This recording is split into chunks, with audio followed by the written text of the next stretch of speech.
fight from Ruined Souls. Like I said, their poke is a lot worse. They get chunked a lot more. They have no healing. So you want to see them really go in. Here they're going to have to reset on 2 members probably. So after those recalls come in, they really want to have a fast fight. The other team's happy slow fighting, but they're also at a point disadvantage, which means that they can't be slow forever. So it kind of goes both ways. Both teams kind of want the fight to happen. Both teams kind of don't want it to happen because of the point lead and the respective bomb. And Talonflame is on the backside looking for an engage. Snipe shot connects on Mr. Mime. Venusaur is going to hit a few with that solar beam. Delmise does not get the pull that they were looking for. Benny is going to have to retreat from Mime already at half. Groudon still hasn't really been touched by either team.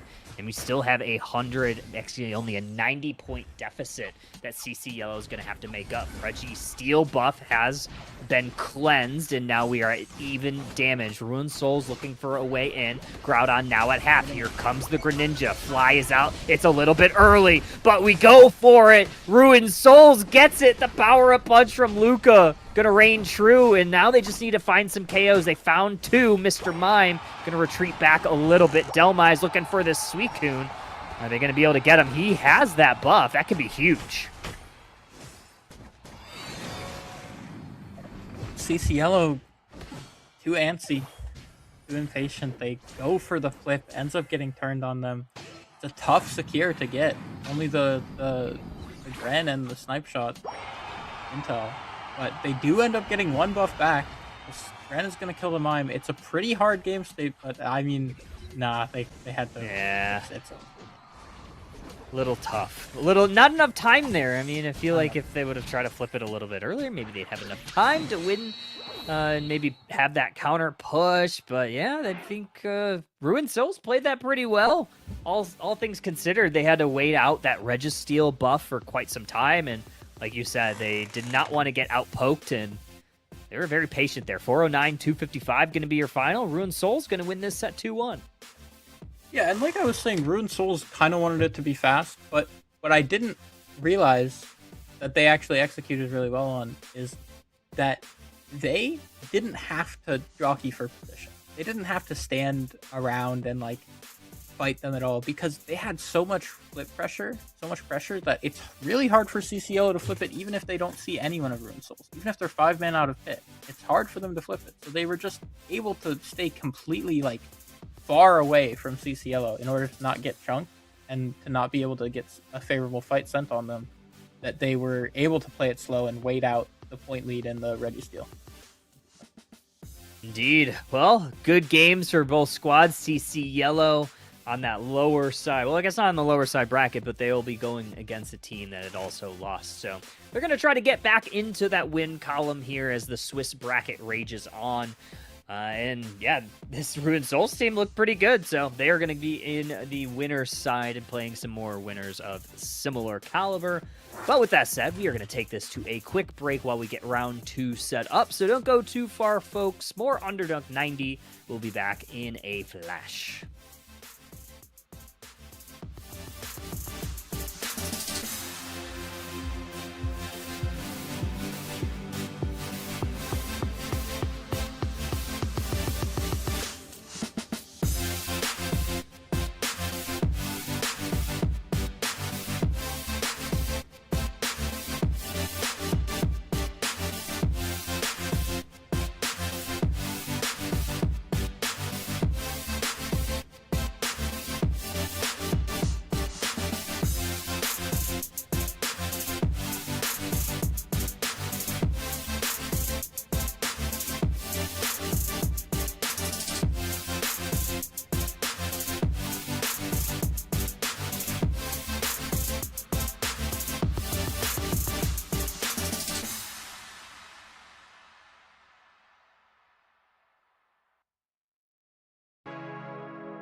All right, welcome back, traders. Underdunk 90. We have round 2 coming up. Steelers and Kyle, as well as IMAX in the booth.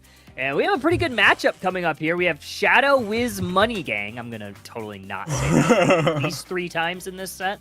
Versus the Unite Players Club. That's much easier. Much easier name. Shadow Wiz Money Gang, we love casting spells. I don't remember what that's from, but that's like a bit. It's like a bit around. I know in my high school there was a group of people who were trying to, there was like a mascot competition, so there was a group of people who were trying to run Shadow Wizard Money Gang or being the school mascot instead of like a bird or something. I think what won was a bird. Okay. All right. What? Sure. Why not? Shadow Wizard Money Gang. Yeah. I mean, I dig it. We are gonna see in this Shadow Wiz is gonna be first pick UPC. It's going to be on Groudon, or I guess they selected Groudon. Both teams are going to be on Groudon, but it was UPC that selected it. I know we talked about it in the pre-show. Shadow Wiz Money Gang has a few good players. We have a player from seasons past that personally I have not seen them play in competitive in quite some time. It's Earl from formerly Team XO is where I know him from. But yeah, that's a blast from the past. It's been so long since I've seen that name, since I've seen XO compete. It's kind of a treat. It's kind of a treat seeing that. I think pretty much the only person you see around from XO these days is BTP, right? Yeah, who's made quite a good name for himself. Oh yeah, some of the other teams. But yeah, but love it's good to see Earl back. Earl, we need Mighty Anna back. XO. Yeah. Bring Mighty Anna back. Earl, if you're watching this, bring the rest of XO back. We need an XO reunion. Yes. I'll make an iKite reunion just for you too. I don't know if anyone here remembers iKite, but I'll make an iKite. Huge. Huge. Lore, IMAX lore. Sorry to take away from the game, but IMAX lore, that's where the I comes from. It was my first Unite team iKite. Okay.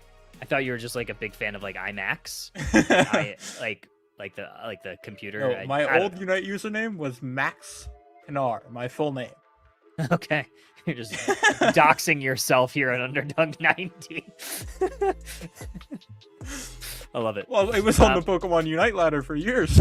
That's true. You dox yourself on Underdunk 90, you dox yourself on the ladder, but either way, we are into round number 2, and it is once again all-star mode, but in game number 1 everything's on the table except for those 6 Pokemon that are going to be banned in the top of your screen, as well as the 2 global bans, which one going to be Reshiram and then the other not quite released yet, but at some point in the next, I think, 6 hours it will be. That is, and hopefully we're not here until then. I'm not going to be. I'll go to bed. Is going to be that Solgaleo. But so far, bans pretty similar to what we saw in that previous set. Umbreon for Alligator, Snorlax, as well as the Mew, Blissey, and Greninja this time. I like this Gren ban as the last ban for Unite Players Cup because there's 3 picks up right now. There's the Psyduck, the Yveltal, and the Hoopa. It's kind of weird to play Psyduck Hoopa together, but actually it's a Suicune prioritized from XO, so I wonder where we're going with this. Lord Crammy is someone I've seen on the ladder. Hold on. Call out Lord Crammy. I've seen you play solo queue. Congratulations on being a comp player, my friend. I'm excited to have you in the scene. That's actually love that. I love getting like new players into competitive. I think it's probably like my favorite thing about like hosting these tournaments is getting to see newer players. I mean, like you see, obviously Goofy Goobers is like a perfect example of players that yourself and the squad playing a lot of grassroots and then finding success in UCS. You're seeing it with Fulcrum at NAIC as well. Played a lot of grassroots here. I think like Skeleton Pie, his first ever experience in a competitive setting was last summer in the first steps, and then getting to really showcase their skills at NAIC. It's so rewarding getting to see that, and it makes me all warm and bubbly inside. So I love getting to see new players play, perform well. But other than that, we have a very interesting comp here forming for Unite players. We have the double all-rounder, we have the Azumarill, as well as a Metagross. Yeah, this is a very strange draft for most. We've seen traditional priority thrown out the window, right? And it's interesting, maybe both teams handshaked in the Star GG chat beforehand. Don't pick Yveltal, Hoopa, or Side. Maybe that's what happened. But I don't know. I'm excited to see it. Earl not going for the Duraludon. Very sad. Unfortunate. Very unfortunate. And no tank on the side of right side, thinking that the double all-rounder is kind of substituting for that, which does make some sense. See how this one plays out. Lord Crammy not going on the Cram either. Arrow Punk taking it. I feel like that's illegal. One of my favorite things to do, and this is just a silly thing that I like to do, if ever I'm in draft in like solo queue or duo, whatever, and I see a player that has a Pokemon in their name that's on the roster, I always ban that thing.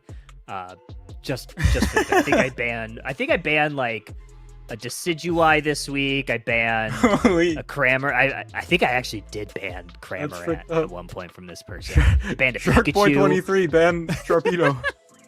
Yeah, Sharpedo free name. Look at the item set on this Talonflame. Yes. We have a Shedinja doll. Another item I know backstage we had talked about leftovers a bit and Floatstone. Another thing that I absolutely love right now and have for quite some time, shout out to Mindhacks who kind of put me onto this, is the Shedinja doll. I think it's just such a fun item, especially when the other team has like a bunch of abilities that have like very useful cooldowns or like longer cooldowns. Just being able to dodge Unite moves. I think it's the funniest thing.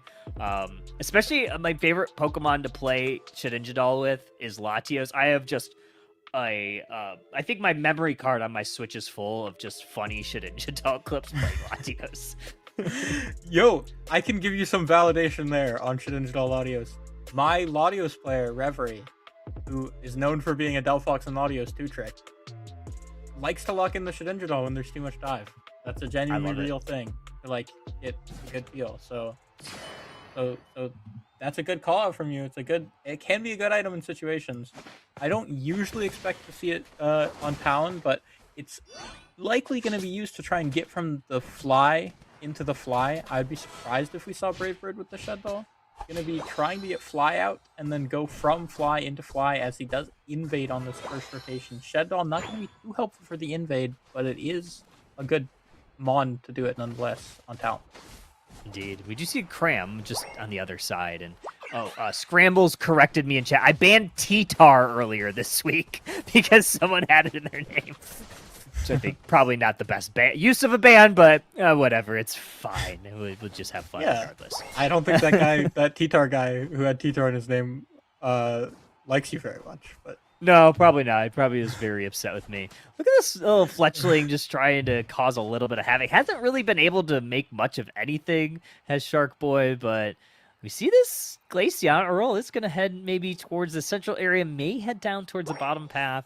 Matang hovering that central area as well, but there's a few Pokemon kind of congregating around this top path. Yeah, I think they were sort of scouting for the enemy junglers, and they both were found. Strong play from the Suicune.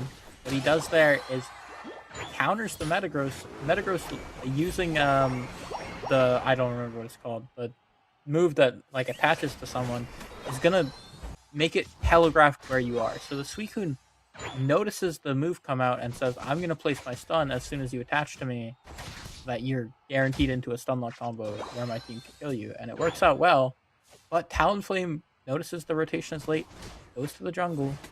Sneaky. Gonna get a bit of this experience away from is. Oh, I need Shedinja dolls the Glaceon. That's what you use it for. Unfortunately, doesn't really matter.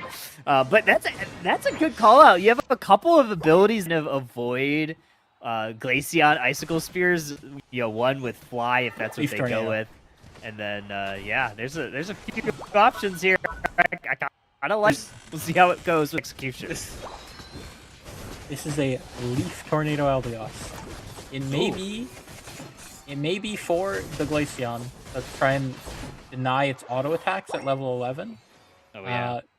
Could be the reasoning here, but it's a strange pickup. Yeah.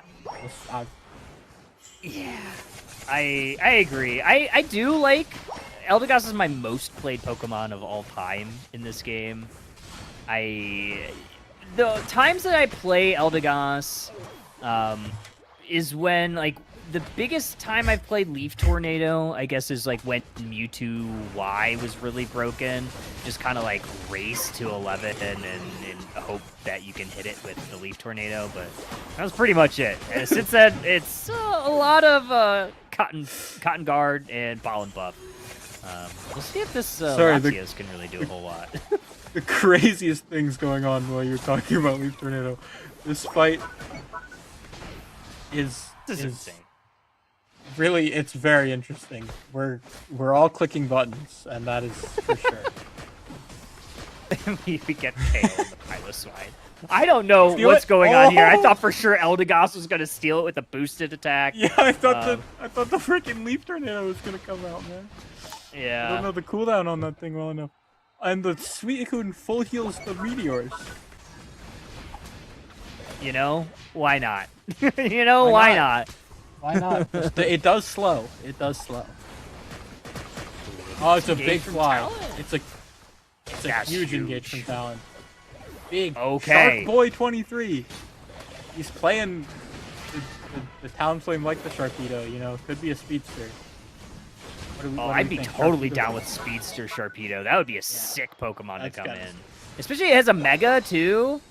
Yeah. I could legitimately see that being a thing. But right now, I mean, like, look at this has been an interesting, like, a very odd composition. Everybody on UPC is level 9.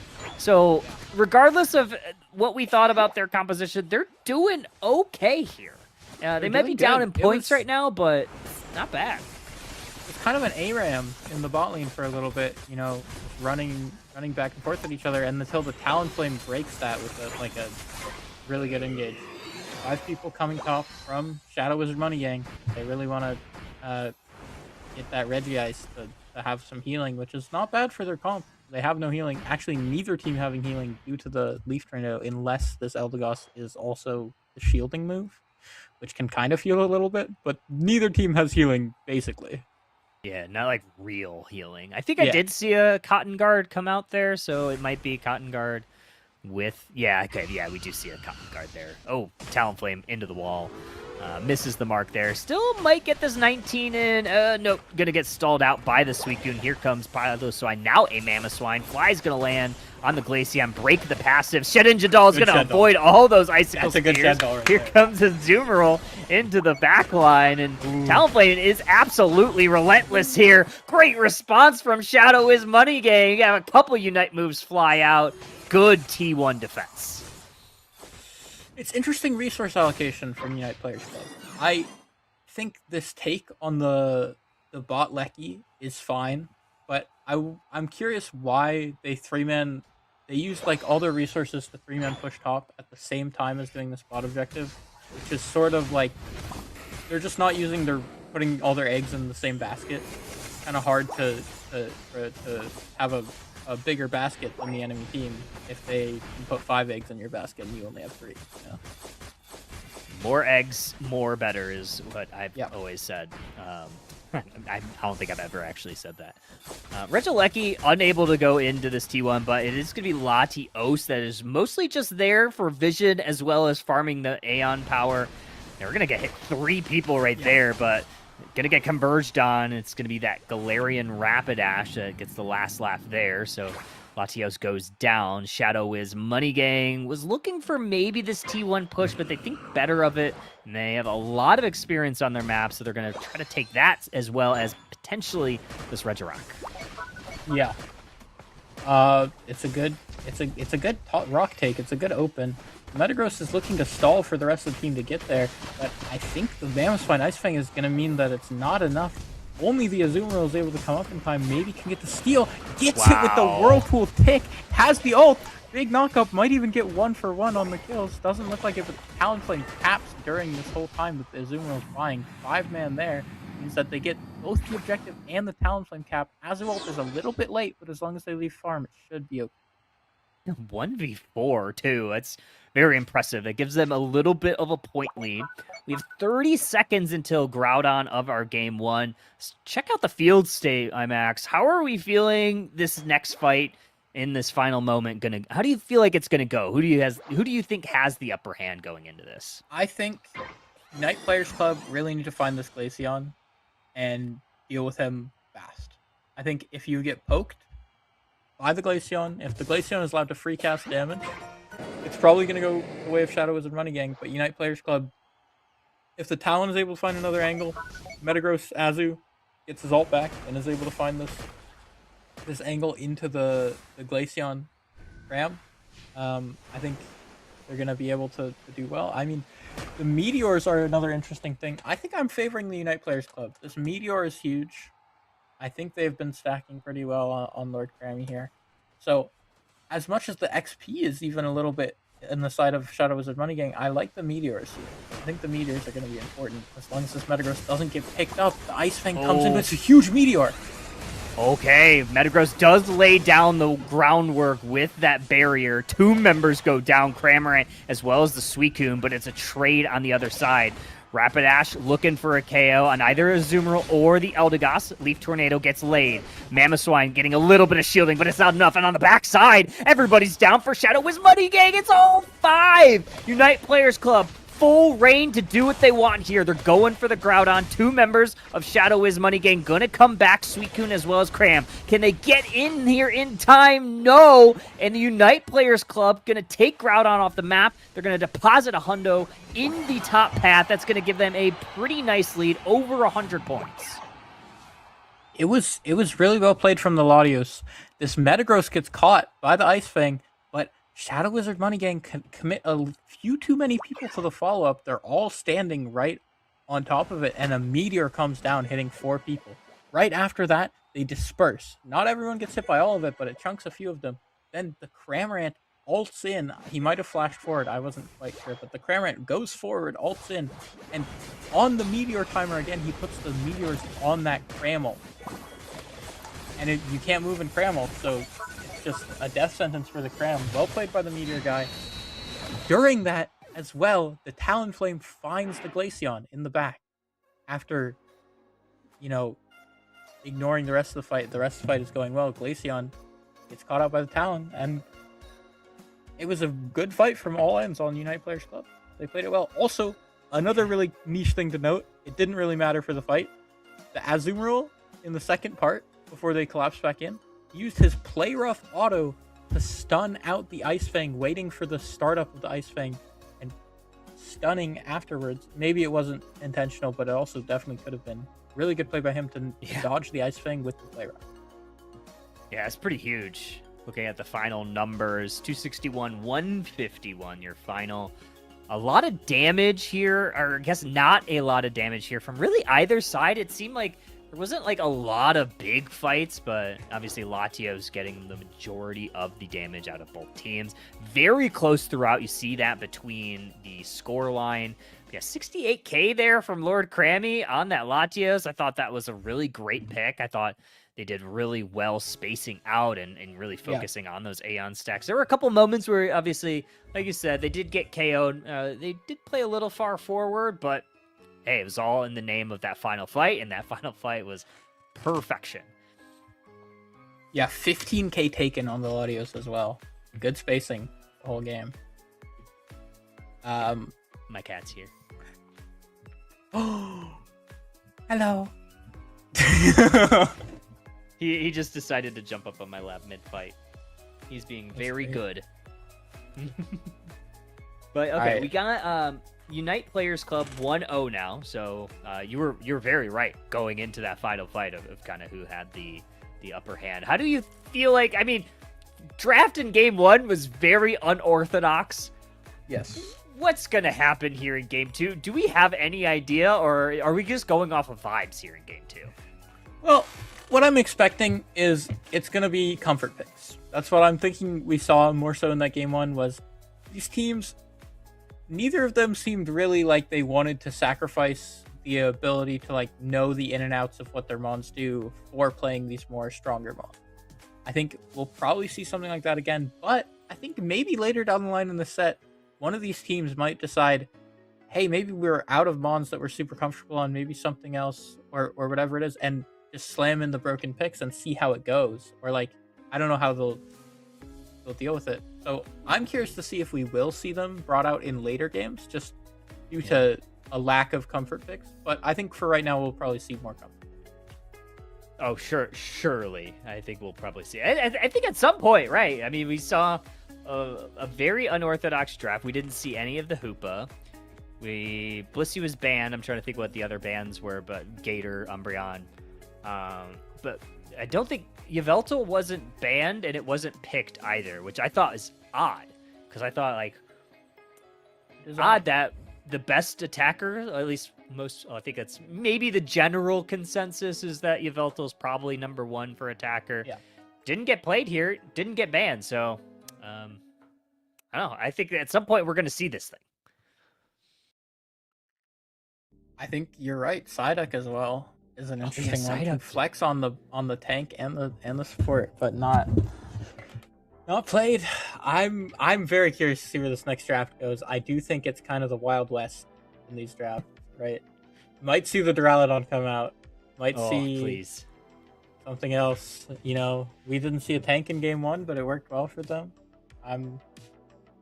I'm very excited for the rest of these drafts because both teams seem to be pretty confidently like, we're gonna do what we want to do, and I like teams like that for sure. I think they've got, you know, like, you think about how that style can be successful as well with teams like Thanks Gaming. Like, it's not just Metamons. You don't have to play them to be a successful team. Always. So. Yeah. It's a perfect example. I mean, I don't think anybody going into UCS last chance qualifiers thought that Razor Leaf Decidueye was going to have the impact that it did, but it certainly did. I mean, there were some moments during that whole run I was like, I cannot believe what I'm watching, and I am terrified about what I'm going to see on ladder because it's a very much a don't play this at home, kids. These are trained professionals type of Pokemon, because you have really good ones that know how to space, and then you have really bad ones that have no idea what they're doing, and I feel like it's some of them can use a little practice on it. But either way, we are getting into game 2. We are going to see a couple bans come out immediately, Umbreon and Mew, so a rerun of game 1. Yeah, I think a lot of the Razor Desi, obviously not too important for our set here, I don't think, but I think a lot of the Razor Desi as well isn't even that you necessarily need to work on playing it or it's super hard to space or anything like that. I think it's that if you're picking the Razor Desi in solo queue, for example, you kind of need the composition to be built around something like the Decidueye. Like, you need the Blissey, you need the other stuff, because if it's just Desi, you're gonna die. But if it's Desi and we are all committed to this composition, then it's harder for the enemy team to deal with, because they can't just dive you, or they might get turned on its head. That's exactly right.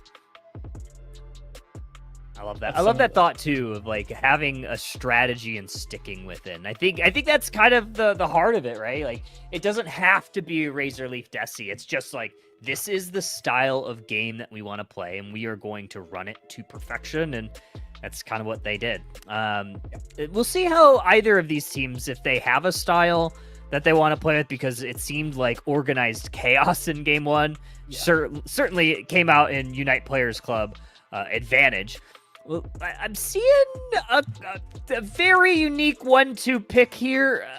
Decidueye and Typhlosion. You don't often see those two Pokemon get picked up immediately. I do think it's going to be the Arrow based on the build. Okay. So not going to have any Razor Desi first picks, likely. But it is an interesting pickup at the very beginning. It's kind of like a challenge to play Dive and Speedsters, but it doesn't look like they're gonna. I mean, I know Earl is not someone I've known to play Speedsters enough. He's more of an HVC player, so it might be sort of a challenge that ends up going unanswered. Very, very interesting. Okay, so we got a Quackwavel as well. Quackwavel? I always can't. I believe it's Quaxkavwal. Quaxkavwal. Yeah, that's not what we're it is. gonna see this. No we don't idea. see it a ton, but I think we did see it a little bit in Underdunk 89 last week. But how do you feel about this Pokemon? The Quackwavel? Yeah. I think Quackwavel is really good. Quable's one of those mons where it sort of snowballs the early game. The ult is one of the biggest impacts in late game for it, but usually you're going to see it have a lot more early mid game presence than in the late game, unless it hits a big ultimate. But it's a strong pick. You know, when I think of Quable, I think of people like Zelot or Potato, who are really willing to stretch an early advantage into like a lot of good for the team. Okay. So I dig that. That makes a lot of sense. Let's talk about these builds, because we don't see any EXP share across the board, so no one is holding an EXP share. And then the other thing that I'm seeing is we have the Rocky Helm on the Slowbro. What are your thoughts about the EXP share, the Rocky Helm, in the current meta? Okay. My thought is EXP share, very good for both these teams' comps. I would love to see it on at least the Clef and the Alchemy, because both of them have a really hard time sharing and splitting farm, and both of them kind of want to be moving around. Rocky Helmet, on the other hand, I'm very happy to see that addition. I'm very happy about it. I think it's going to be Outrage Dragonite. That's what Earl has played more of in the past, as well as a Mega Lucario. It's a strong Rocky Helmet game. Okay, it really is. Going to be putting out a lot of if someone's hitting you in the front line, and even that, the defense buff is something that people don't think about as much on the Rocky Helmet. Is it gives some of the most defense stats of any of the items, so it's very good into physical attackers, especially ones that want to play on top of you, because you get the damage out of it. Well, we're gonna see how it goes. I personally like it. We'll see if the Unite Players Club love it here in game number 2. They are up 1-0. Shadow Wiz Gang has some work to do. They're going to send this Lucario up to the top path, as well as that Milcery. It's going to be that Squirtle, as well as the Miraidon down in the bottom path. We'll see how this goes. Looks like Slowpoke might be looking for an invade, or maybe just a little bit of vision.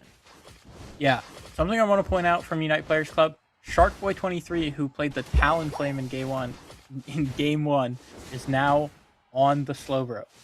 This is something I like a lot, which not a lot of teams do, but I find joy in it when they do it, is these players flexing roles, kind of like something you see from like Reject, or you know, they're kind of like, obviously it's not for the same reasons maybe, but they're making sure they work around everyone's mon pool together into even flexing different roles, which can be a really interesting thing to see and work out sometimes.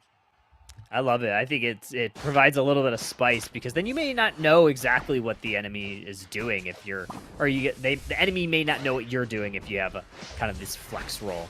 Look at this engage though. 4 members pushing in on this T1. Decidueye getting pocketed by this Clef. We're gonna have this 4th member of Unite Players Club. Actually, all 5 rotate for Unite Players Club, but they don't really get much out of it. Yeah, I think they were trying to bait them back in with 3-man, but the bot lane vision was probably called from the War Turtle, so they ended up backing up. It's a heads-up play from War Turtle. I'm assuming the comms were that they were all going top, and that is what prevented Shadow Wizard Money Gang from potentially getting caught in the top pass of the format. Well, Lucario gets chased down. It's the... I always forget the middle stage. It's Cyndaquil... Quilava. I was like, it's not Quacksquivel. That's the end. A lot of Qs here, though. We do have some Qs. Typhlosion. It's the Q team. The Cyndaquil. Yeah, there's a lot of Qs in all of these evolution lines here. I don't think there's any other ones. I'm searching for a Q. Quackquivel, Quilava, Cyndaquil, Quaxley, Quackquivel, Quaxwell? Quaxwell? Is that what it is? I don't know. I was going to say Dartrix. Yeah, I think it's just those 2 lines. So just speaking of Quaxwell, the Quaxwell gets caught out. Yeah. He flashes a little bit the wrong way, I think. He meant to flash a little bit lower, which unfortunately ended up in him getting caught. XP pop from the Desi arrow a little bit too early, but thinking there was going to be a little bit more burst from the enemy team. Let's see, or this Clef gets the stacks in, and this game still is anyone's game. Slightly to Shadow Wizard Money Gang. They have 5 members in top lane for both teams setting up this fight. Decidueye arrow might have been a little short there. Unite Players Club looking for an engage there, but Dragonite has the full ability to go ahead and rip that off the map. They do. I think is this an Outrage D-Knight? D-Dance Outrage D-Knight. That's a lot of damage. The Spirit Shackle is going to connect on a couple, but not before Dragonite gets that KO. Blastoise and Dragonite both go down in revenge. Alchemy looking to chase down the Typhlosion. Lucario and them do that trick. And Decidueye just going to continually provide a little bit of poke damage. Meanwhile, Quackable down the bottom path, getting their value in, getting that 30 points in. Certainly a great play there. Yeah, very strong play from the Quaquavel because he was in the fight topside too. It's not like he was just farming the spot lane the whole time. He noticed the 5 people up there, and then as soon as he found the angle, he said, I'm going to run bot lane. I'm going to get my stacks. Gets 2 stacks, and it's going to hopefully propel him into an easier late game. To talk about this Dragonite a little bit. Yeah. Dragonite here with the Outrage. Super fun. Kind of what you expect from Earl. It's one of his comfort picks, like I was talking about comfort picks. Seen him play this a lot back on the EXO days, and a lot back on other days, usually with the Outrage as well. Ooh, fight. Look at that secure. Miraidon gets it with the tick damage of the enhanced charge beam, and now Typhlosion not super happy about that. They were going to look to chase them back to T1. They do. On the top side, Lucario, Mega Form, able to get double KO, and that's going to be a goal zone down. And now Shadow Wiz Money Gang, they are going to look to maybe also push this T1 on the bot side with the help of this Regieleki. Typhlosion still upright. Dragonite going to dive into the back line to provide some additional support here for Shadow Wiz. And Regieleki walks in, finds its home, and this goal zone, not gone, but man, Shadow Wiz looking really good halfway through. That's something I look for a lot in Dragonite players, is their use of this Unite. Because it's very different than a lot of the Unites we've seen. Like in isolation, Dragonite Unite is quite weak, right?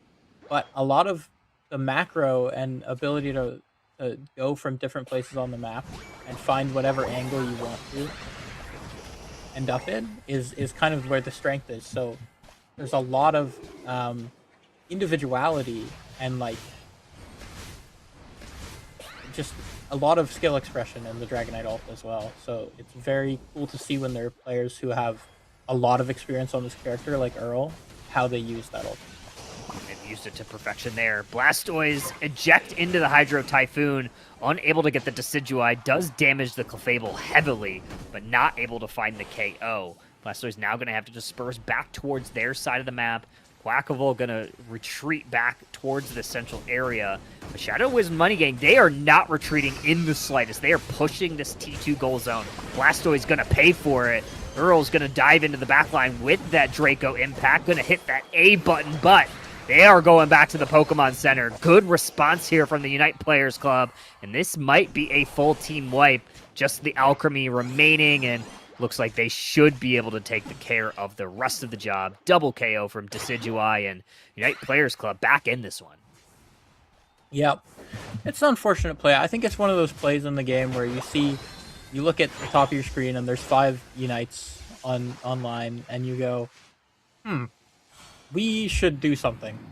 But they didn't really think about the fact that the other team also had all of their resources in that moment, so the fight is going to be just unfavored on that T2 because both teams have all the resources. They're just thinking, we have all our resources, let's do something. Which is a pretty common mistake. Another common mistake. Decidueye playing a little too close for comfort. Mega Lucario able to make quick work of them. Yeah, the Slowbro trying to stall it 1v3. That should buy enough time for Unite Players Club to potentially grab this Regieleki. Quackable gonna try to zone out this Miraidon. Gonna look for the secures. Quackable gets it. Thought for a moment Miraidon might have been able to do it, but it is a little bit short. They may let this walk in. They do. That's gonna bring us to a 5-point match. 30 seconds until game 2 Groudon. How are we feeling about this final fight here, IMAX? I'm excited for it. I think the Clefable can be really interesting in a fight like this, but Slowbro ult as well. Pretty easy to make good use of that. I am saying it's pretty impressive from this Alchemy and this Clef that they're both level 11 without the EXP share. And something we haven't talked about is this Alchemy build. I'm not going to touch on it right now because I've talked about other stuff, but He's not the normal one. And but I favor Shadow Wizard Money Gang. I think the Dragonite and the Alchemy play really well together. Alchemy Unite is going to be strong. The Blastoise ult and Rhydon ult, Luca ult. Like, I think they have stronger team fighting tools and the level advantage. But potentially in a more long fight, could go to Unite Players Club if the fight is more drawn out. See how long it gets drawn out. It's already been 30 seconds, and neither team really knows who's in the lead. Telekinesis is going to hit on the Blastoise. Blastoise surfs into a wall. Might have been a mistake there. Alchemy gets absolutely deleted from the Thea Skyro, and so does Mega Lucario. You have the Unite move from Decidueye pounding in Shadow Wiz Money Gang, and that's going to send them scattering. Decidueye does get taken out by the Draconite, who's the only one remaining. 3v1, can Earl get it done? The answer is no. Unite Players Club gonna converge on this Groudon. Alchemy, one hope, one prayer. Can they get in? Can they get the Dazzling Gleam off? They're gonna look for it. It's gonna go in. Telekinesis gonna hit the mark. Can they get it in? No! Typhlosion able to close it out for Unite Players game, but not for a valiant effort from the Alchemy. They're still gonna need some points here, though. Yeah, Groudon and 40 seconds left. It's definitely not a sealed deal. Poke is going to be strong. It's a very hard fight to play compositionally from Shadow Wizard Money Gang, but they do find a pick maybe onto the Slowbro. If he ends up going down, it's going to be huge for them, but they overextend a little bit too much for it. Arrows are too much with the Groudon buff, doing too much damage. Quaxquavel caps in the bot lane. So it's just going to be a sealed up game. Unite Players Club played that fight really well. They found their angle onto the Alchemy. Got very chunky. He got hit by 2 arrows. Had to Unite on low HP when they were looking on the Luca. Slowbro ult comes out on the Luca. Really good targeting right after the Mega Luca ult. Mega Luca ult's in a pretty vulnerable position, getting slow beamed right after. And then the Dragonite is kind of unleashed because the slow beam was used on the Lucario, but only enough to pick up 2 kills in the backline as the rest of them killed off his team before he could end up killing them. So it turned into a 3v3 at the end there, or a 3v1 at the end there, and he wasn't able to do it, even though it was pretty well played in the 3v1 as well. Yeah, there's also a moment there in that final push that could have been derailed very quickly. And it was Q that dove into the Decidueye in the back line, hit them, but Lord Crammy hit the perfect juke move, was able to sidestep Lucario, avoid the close combat, and had just enough HP to survive and then unleash a few extra arrows. If Q was able to get that Decidueye, it could have been very sticky in those last moments, especially Mega Luca with those buffs, but we have to talk about that. Unite Players Club able to close it out, 706-187. This is going to be a 2-0 victory for them, and man, that was a very close match. Both games looked really close, go down to the last moments there. Very even, these two teams. So, honestly, very well played for both sides. Yeah. Unite Players Club coming out strong, though. I'm excited to see. I think that means they're 2-0, if I'm not mistaken. I believe so. So, I'm excited to see how they do in the rest of this tournament. You know, not a traditional looking team like we've been talking about, but it looked pretty solid, you know. I think they've got a lot of potential in their roster. Indeed.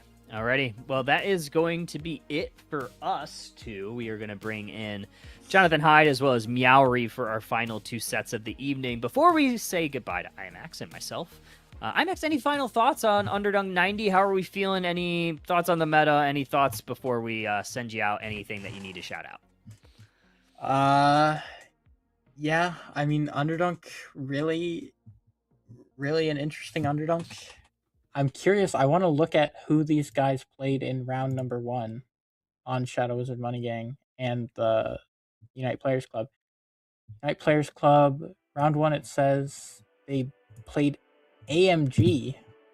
So, taking out a team like AMG is pretty impressive. You know, I would have loved to see that set. Yeah. Shadow Wizard Money Game played 5-stack pack. So, yeah, I would have loved to see the set between Unite Players Club and AMG. AMG, obviously, people who you recognize, right? You know the names of I wasn't familiar with Unite Players Club outside of Lord Grammy from Solo Queue, like I said, but they seem to be showing a strong performance.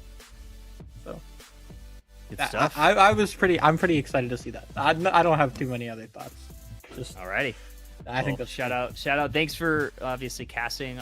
Fantastic to always get a competitive player's perspective take on the matches. I think it's always super valuable. So obviously, always welcome to come back if you're not competing. Obviously, with the Goobers or did you just have like IMAX's team was like the last one? Yeah, I played.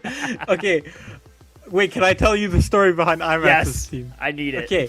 So I registered under a name, but then I like put in all the information, and then I accidentally switched it so that it didn't have a name, and IMAX's team was the default. So our name was just amazing. IMAX's team, and then Underdunk winner IMAX's team come up, which was just funny. Love it. Alrighty. Well, Shivam said he's gonna annoy his casters. Okay. We're going to send it to break. Okay. All right. Well, don't go too far, folks. We have the final 2 sets of Underdunk 90 after a quick break, so don't go too far. Maybe grab a drink, maybe grab a snack. We'll be back very soon after a quick break, but we'll see you then.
everybody, we are back with more Underdunk 90 going into Swiss round. I am Jonathan Hyde, once again appearing with Meowry.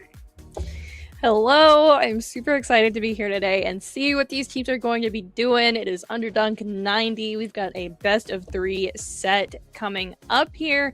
It looks like, just from some of the notes that I'm seeing, it looks like we might be playing on the Kyogre map here, but we're going to see what these teams do. What are you looking forward to tonight, Hyde? Anything you're excited about seeing potentially?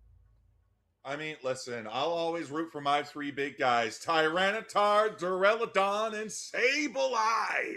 I would love to see more of them coming out, but Yveltal is still on the board. It's not banned tonight. Only Reshiram and that pesky Solgaleo are going to be banned out for tonight. So that's going to be interesting to see because that means the entire rest of the roster is up for grabs. We've got Blissies, we've got Alcremies, which we've already seen in action. We've got Blastoises, Mamoswine, Snorlax, and maybe if you're a little creative, maybe if you're taking a little bit of a risk, you got those Camarans. Yeah, it's looking like some teams are playing some very different mons. We saw a Decidueye Typhlosion a little bit earlier here. It's looking like we're getting to see who our teams are going to be for this best of 3 set, though. We've got Feet and Larps, Underdunk Team Part 2, and Royal Ascent. Say that first one 10 times fast. I don't know if I can, personally. Listen, it would take too long to try that, to make that attempt to go for 10 times, but I'm excited to see how these teams are going to interact. I have not seen any of them play before, so this is all brand new. Mind you, I don't know the rosters yet. I could probably go on to the Start GG and actually look at the rosters, and you viewers at home can do the same too if you just do that exclamation point bracket in the chat. But yeah, I'm excited to see what's a lot going to be coming in here because there's so many options on the table. There's so many things that players can do, and this is all-star draft, so you have to be careful about what you're bringing in game number 1, lest you kind of muck yourself up for game 2. Yeah, I definitely am a huge fan of this game mode because you get to see a lot of different mons being played, but it looks like we're going ahead and starting out strong with our bans here, getting out the Psyduck already. I definitely think that support is super ban worthy for sure. Yveltal as well. It looks like we might be going for Snorlax alongside the Feraligatr as well. I'm not surprised to see these bans out. Psyduck is one of the best supporters in the game. Snorlax is the best defender in the game. Yveltal is the most broken executioner in the game. And Feraligatr, I mean, everybody just hates gators these days. I'm just saying. Skeleturds, Feraligatr, we don't like them here. But looks like BTP is going to be picking up the Umbreon, getting them out of here. And now Pirate King is now on the board with their ban. What do you ban? We're searching through all-rounders. We going for a Charizard? We're going for a Charizard. Charizard Y to be exact here. And yeah, no surprise to see the Umbreon ban really either. It is also super strong for sure here. I wonder what we're going to be locking in here. It looks like BTP is going ahead and heading for the Hoopa pick. They are very, very strong on the Hoopa, so that's no real surprise there. It looks like Royal Ascent might be locking in a Mamoswine straight off the bat. I believe I've seen Harrow play Mamoswine before, potentially, with Dark Raptor looking at a support right now. And we're taking a look and considering the Eldegoss here. These are all strong picks from these pools here. Like you said, Hoopa, Eldegoss, these are some of the more stronger, more versatile supporters as well. And Mamoswine, the best tank overall. Now we're going to be seeing Royal Ascent looking at potentially locking in Espeon. We're taking a lot of power picks off the board right away. And there's Garchomp coming in to go into Feet and Larps Underdunk Team Part 2. Curry on Meowscarada and Watashi 2 on the Mew. Well, I don't know if I've actually seen Meowscarada out a whole lot as a speedster, but again, haven't been watching too much gameplay, but I want to say that one's a little bit more, I don't see it too often here. No defenders notably on the side of Feet and Larps Underdunk team there, but they do have the Mr. Mime there on their side. Pirate King is going to be pulling out the Absol as their speedster of choice on their side, with the Garchomp as well to finish off their comp. a lot of strong early game. We got a strong gank from a level 5 Absol coming in. We got Garchomp absolutely mean in that top side lane there, along paired with an Eldegoss. That's not going down much. That's not going down anytime soon there. And we got that Mamoswine with the Espeon into the bottom lane. Royal Ascent looking incredibly strong. Feet and Larks Underdunk Team Part 2. They got a lot to watch out for, but they do have the Hoopa and the Mr. Mime, able to output some decent CC, some decent stuns. And they have that long-range cannon with Mew. Yeah, they do indeed. We're going to be watching for Pirate King and Reggie as well. Well, actually, JK, not Reggie. The Mimikyu Curry on the side of Feet and LARP to be getting some early stacks in on that attack weight as quickly as they can throughout this early game there. So I'm kind of expecting those will probably be our central lane Mons, looking for some ganks kind of early. And then going from there, I really like Royal Ascent's team comp. As well, I think they have a lot of varied mons there. The Mamoswine to start the engage and provide some CC. The Espeon to provide a ton of damage potential or secure potential as well. And Garchomp also can be such a monster if it's able to get online, and also has such a really nice early lane phase as well. I think the worst thing Royal Ascent can do in this match is underestimate the powers of that Mimikyu and that Meowscarada. They are very snipe heavy, back heavy Pokemon. Like, one moment you're kind of seeing them there, and the next moment they're not there, and all of a sudden they're like, wait, how'd you get on top of me? Whether it's that ability from Meowscarada to be able to go invisible, along with the double team to create an extra clone that stuns you if you KO it, you're like, haha, I got you. You're like, wait, what happened to me? No! And Mimikyu is just like, hi, I'm here. Now I'm there. And whether it's with Shadow Sneak or with Trick Room, with those infinite dashes. Yeah, especially with the Hoopa on their side as well, they can definitely have a lot of potential for just a lot of map control and mobility, and being able to portal their teams out of places depending on what BTP chooses to play there. But yeah, no, really, really strong, fun comps from both sides that we're going to be seeing here in just a little bit. I haven't gotten to see either of these two teams play against each other before, but I've seen a couple of these players, and I do know we have some strong picks on both sides here. I've seen BTP play a lot since they were on Team XO, and then also Pirate King and Aster as well are very, very strong players. So this will be a really interesting match to watch for sure. Oh, and I've also seen Reggie play a little bit as well. Yeah, it's great to see a lot of these familiar faces too, especially in the grassroots scene. From what we've seen, like it's great to see everything still coming out. I know the announcements got everybody a little bit bummer there, but Underdunks is 90 Underdunks old now, folks. We made it. We done it. 90 of them. They're here. They're gone, and we're only 10 away from the centennial. Yeah, no, we can't give up before the centennial here. There's still a lot of Unite left to go, but it looks like we are already in the match here. And we are looking at this top lane right here. We have BTP along with Reggie up this top lane here. We're already in our second evolution on that Meowscarada, but we've got 3 up this top lane so far. Already got an Espeon online as well from the side of Royal Ascent. Now, I mean, looking at the score, you'd say, all right, nobody's really winning. Feet and Larks, Underdunk's team might be coming in, but Meowscarada picking up a quick double KO, looking for the tourney. In there. No! Gonna be the Espeon snipes. BTP tried to save him, wasn't enough. And now Absol says, I'm here as reinforcement.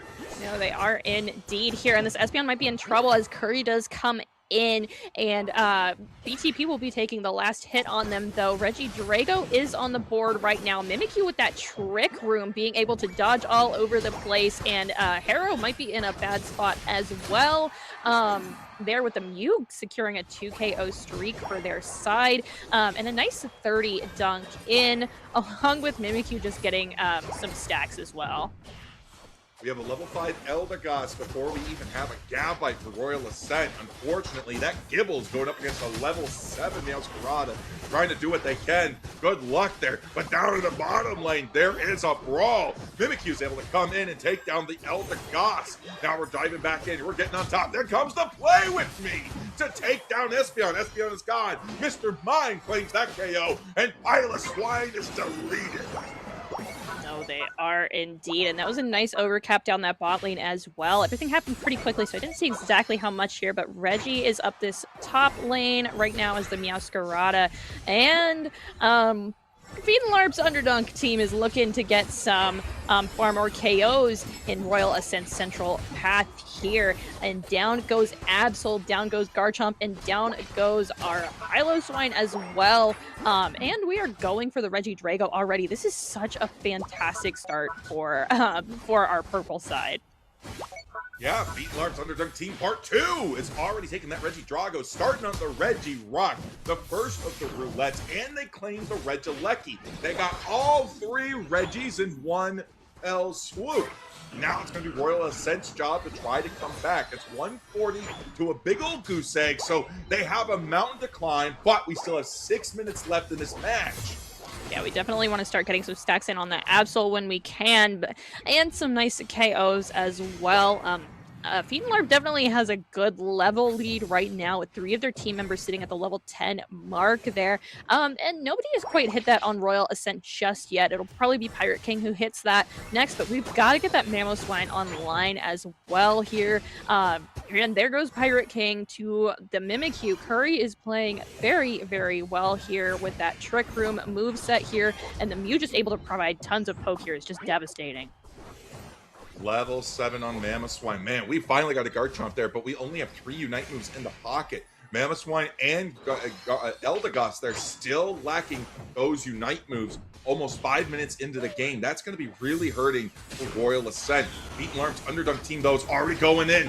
There goes Meowscarada, is able to take down the Garchomp along with the Mimikyu. Absol gets out on 1 HP in a dream, but the Espeon gets deleted, destroyed, eviscerated, and sent back to Nurse Joy.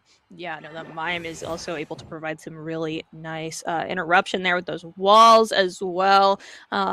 Nice, silly. Is that an egg basket on their head? I don't know. I'm trying to figure out what's going on there with that Hollowware. I haven't seen it before. 179 to 48, a little bit past that 5-minute mark here, and we've got a Regieleki on the board. Curry is down bot lane, and look at Mimikyu. They're able to shred so incredibly quickly up this top lane. We're trying to get some value, getting some scores in where we can here. It's just Reggie to defend this pad, but here comes the Mime answering the call for help with the oh my gosh, showtime there. Not really working out too well for Royal Ascent though, as Mew and Hoopa are able to claim some really nice KOs. Oh, the Mr. Mime, the king of crime, was able to take down the Garchomp there. What that Meowscarada failed to finish, or rather ditched to finish, because that Hoopa united. T2 pad deleted. Regieleki's now open.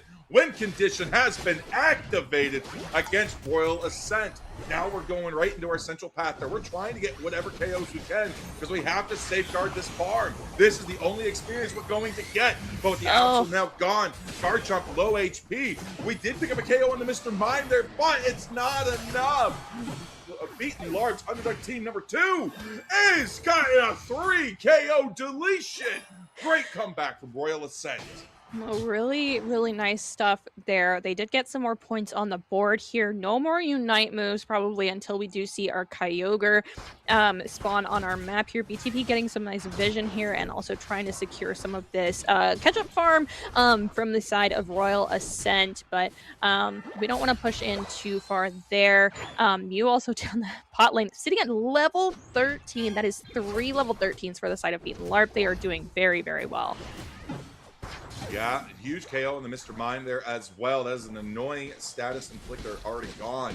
Now we're going to be going on the Reg Ice. Garchomp starting the rip. Hoopa just up there, just kind of be like, I'm here too. Going for the steal, misses it. The timing was just way off. Mew comes in with a powerful Solar Beam though. Chunks down Mamoswine, chunks down Absol. Absol tries to go in. Mimikyu going in for the finisher, but it's Hoopa that gets the KO. Garchomp now falls down, unable to escape the Trick Room. That is a tricky little play. Mimikyu goes in for the Shadow Snake. There's 1, there's 2. With the 3 KO streak coming in as the pad is broken. Oh, the pad is gone for that tier 2. We might have gotten Reg Ice, but Feed and Larp does not care here as we move through this central path, pick up any points along the way. The cleanup crew is coming through to grab what they want here, and Harrow taking some damage initially there, but I'm trying to recover a little bit right now. The Mew already getting a nice hit in on the Mamo. We do know where all of Royal Ascent is right now, and the Mimikyu is just going to get a nice back cap in on their home pad while all this is happening as well. This is exactly what Luke's team wants. They're able to go in. Mimikyu gets the Hundo Burger in, and there goes the Rings Unbound. Pulls them in, and Espeon is down. Meowscarada also fallen. 4v4 right now. Midnight Slash comes out. Trick Room comes through. Are we able to get another KO against Luke 2? Or is it going to be Royal Ascent facing the fall as 1, 2, 3, 4 take the day? They do indeed. And yeah, no, this is absolutely like really tough situation here for Royal Ascent. We still got a minute left on the board though. We're gonna need to reset and do something about this. The Espeon is looking for the Kyogre right now, but they just get taken down very quickly. This Mimikyu and Meowscarada are level 15s right now. I mean, this is just there's not a whole lot of ways to really come back from this hide. Yeah, Mimikyu being very patient, going in for another Hundo Burger. Mimikyu not done yet. 650 to 66. We need 600 points scored in 40 seconds. We gotta take this Kyogre right now. But Absol goes down, making that feat much harder. 688 to 66. We're not done. We're just gonna keep putting the scores in. The Kyogre is gone, and I think this game is in fact over. Yeah, no, for sure. We just don't have enough points in our pocket to do this. We did get the Kyogre, though. I think I might have called him Groudon. Oh, my goodness. But there we go. An 86 in. But Feet and LARP is here and ready to defend it. I don't know. Like, they really don't have to do a whole lot. They're sitting at about 900 points. I mean, it's just really strong first game for them. Absolutely. What an awesome performance from Feet and Lark's Underdunk Team Part 2. Royal Ascent had a really good comp, but we called it, Meowry. That Meowscarada, that Mimikyu, you can't underestimate them because they were just that powerful. Able to get into the back lines, able to just wipe out the front lines, and great job from BTP and Watashi as well. Not Watashi 2, just Watashi. Being able to be in those front lines to put out those stuns. I mean, although you can't discount the Mew either. Mew did a lot of great heavy lifting with those E-balls and with those solar beams. Yeah, a lot of those solar beams were just really like the start and just did huge amounts of damage to Royal Ascent there.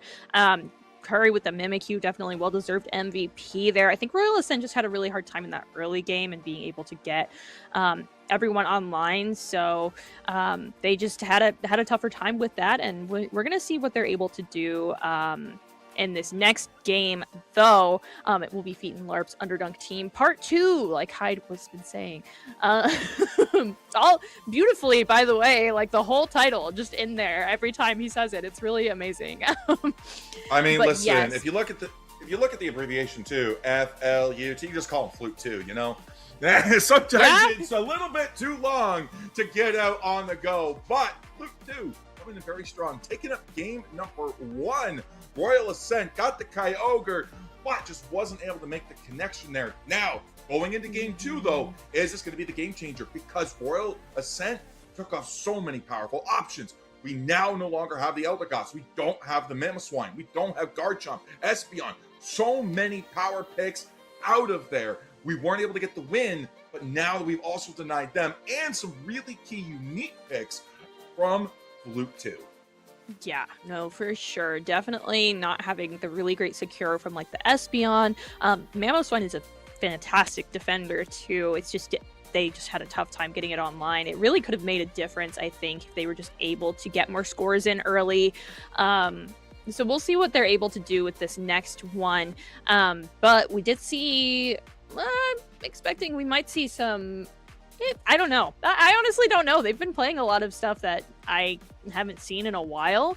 So I'm not sure. I feel like Trick Room Mimikyu isn't played by a ton of players either. But it is very strong. Even when it came out, this might be a little controversial, but the players that understood it, especially the competitive players, some specifically from EU that I'm thinking of that were able to master Trick Room early, were able to do ridiculous amounts of damage with it, and you just saw Curry just run with it throughout that match, being able to rip down those objectives extremely quickly and just tear up the enemy team very quickly as well. It was absolutely super tough to fight against, especially with an Absol who just didn't have the stacks that they needed to be able to scale properly throughout. Yeah, absolutely. And Feet and Larp's Underdunk Team Part 2, they did a really good job. Not once do you see them leave a pad undefended. So, I mean, we saw a level 4 Gibble going up against a level 7 Meowscarada. That is like almost certain doom. You're almost going back to the Pokemon Center after an engagement like that. I mean, we did see Ascent hold the line fairly well, trying to get whatever experience they can to get that evolution. And eventually they did find it, but they weren't able to get any scores on the board for a very long time. It was a really good way to shut them down, and that's what you want to do when you're trying to steamroll with scores ahead. Like, we just saw that going straight in. And speaking of straight in, we're going straight into game number 2's draft with the Yveltal Umbreon Reshiram ban. Reshiram's already global banned, but we just wanted to make double sure. We just want to make absolutely sure that guy is gone, because he is not a nice guy that we want to see. But we do see Snorlax banned out once again. Definitely makes sense for both sides here. The Umbreon is also banned, both really great defenders here. And Royal Ascent really does not want to see Mega Charizard Y either. But we do have Watashi 1 going ahead and taking that first pick for the side of Feet and Larp's Underdunk team here. We're looking at grabbing the Psyduck for Banana Tailpipe right now, and that is really brutal as well. It was actually banned out that first round. They did not want the other team to be able to take it away for them for the second one, so they were most likely planning on playing this guy, and Harrow is going to be going ahead and grabbing the Trevenant from the side of Feet and Larp's Underdunk team Part 2. Yeah, Leafeon's going to be gone as well, along with the Charizard. Wow, we're not going to see any differences in Royal Ascent. Trevenant, Blissey, nasty combo there. But Curry and Watashi coming in with the Azumarill as well as the Greedent. We are going to be seeing some heavy frontline play. Azu probably going to be paired up with that Psyduck. Greedent going to be like, your pets and jungle is mine.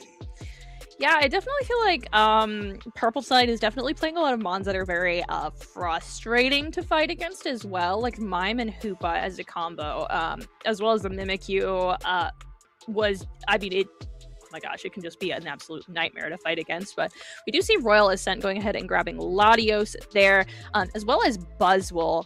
And then we're looking at Talonflame on Purple Side as well. Yeah, great job there. Are we going to see a Decidueye?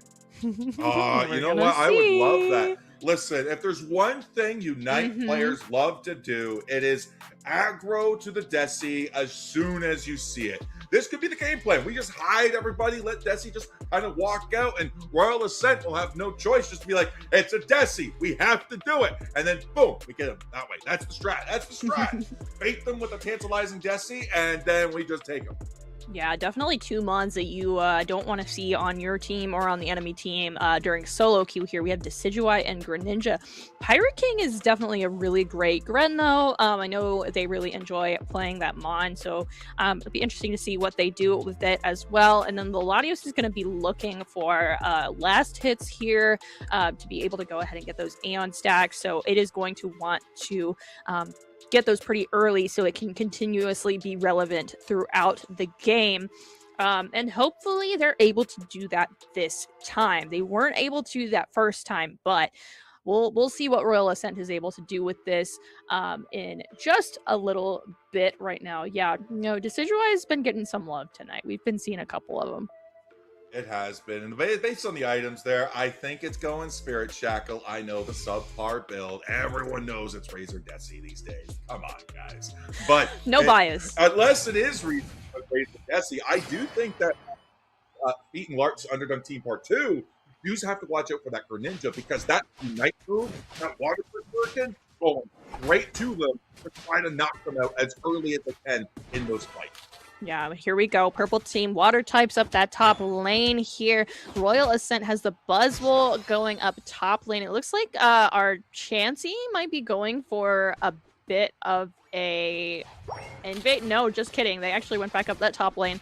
But here we go down bot lane. Harrow and the Latios are facing off against the Greedent Decidueye combo. What a combo down this early lane.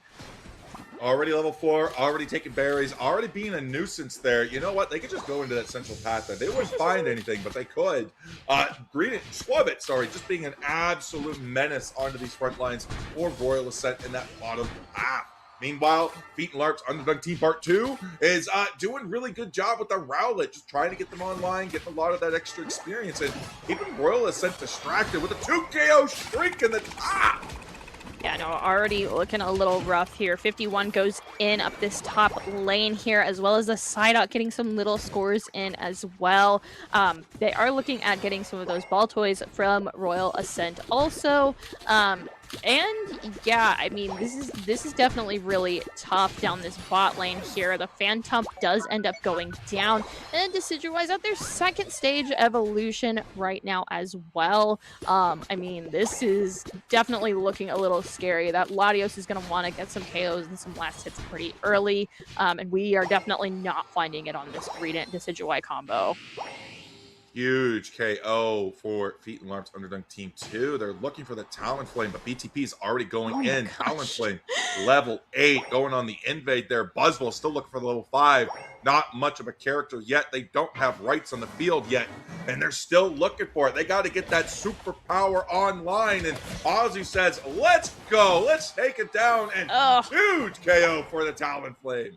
Yeah, no, Reggie is getting some nice stuff here, but Royal Ascent decided to go ahead and send for it down here. Frogadier is down this bot lane here, sitting at level 6 right now. We can still do some good damage here if we maintain our distance and everything, but it'll be Harrow starting the engage here on Watashi, getting those hammers in and stunning out that Greedent for just a second, but the Talonflame is down here, and we do get a nice KO on the Latios as well.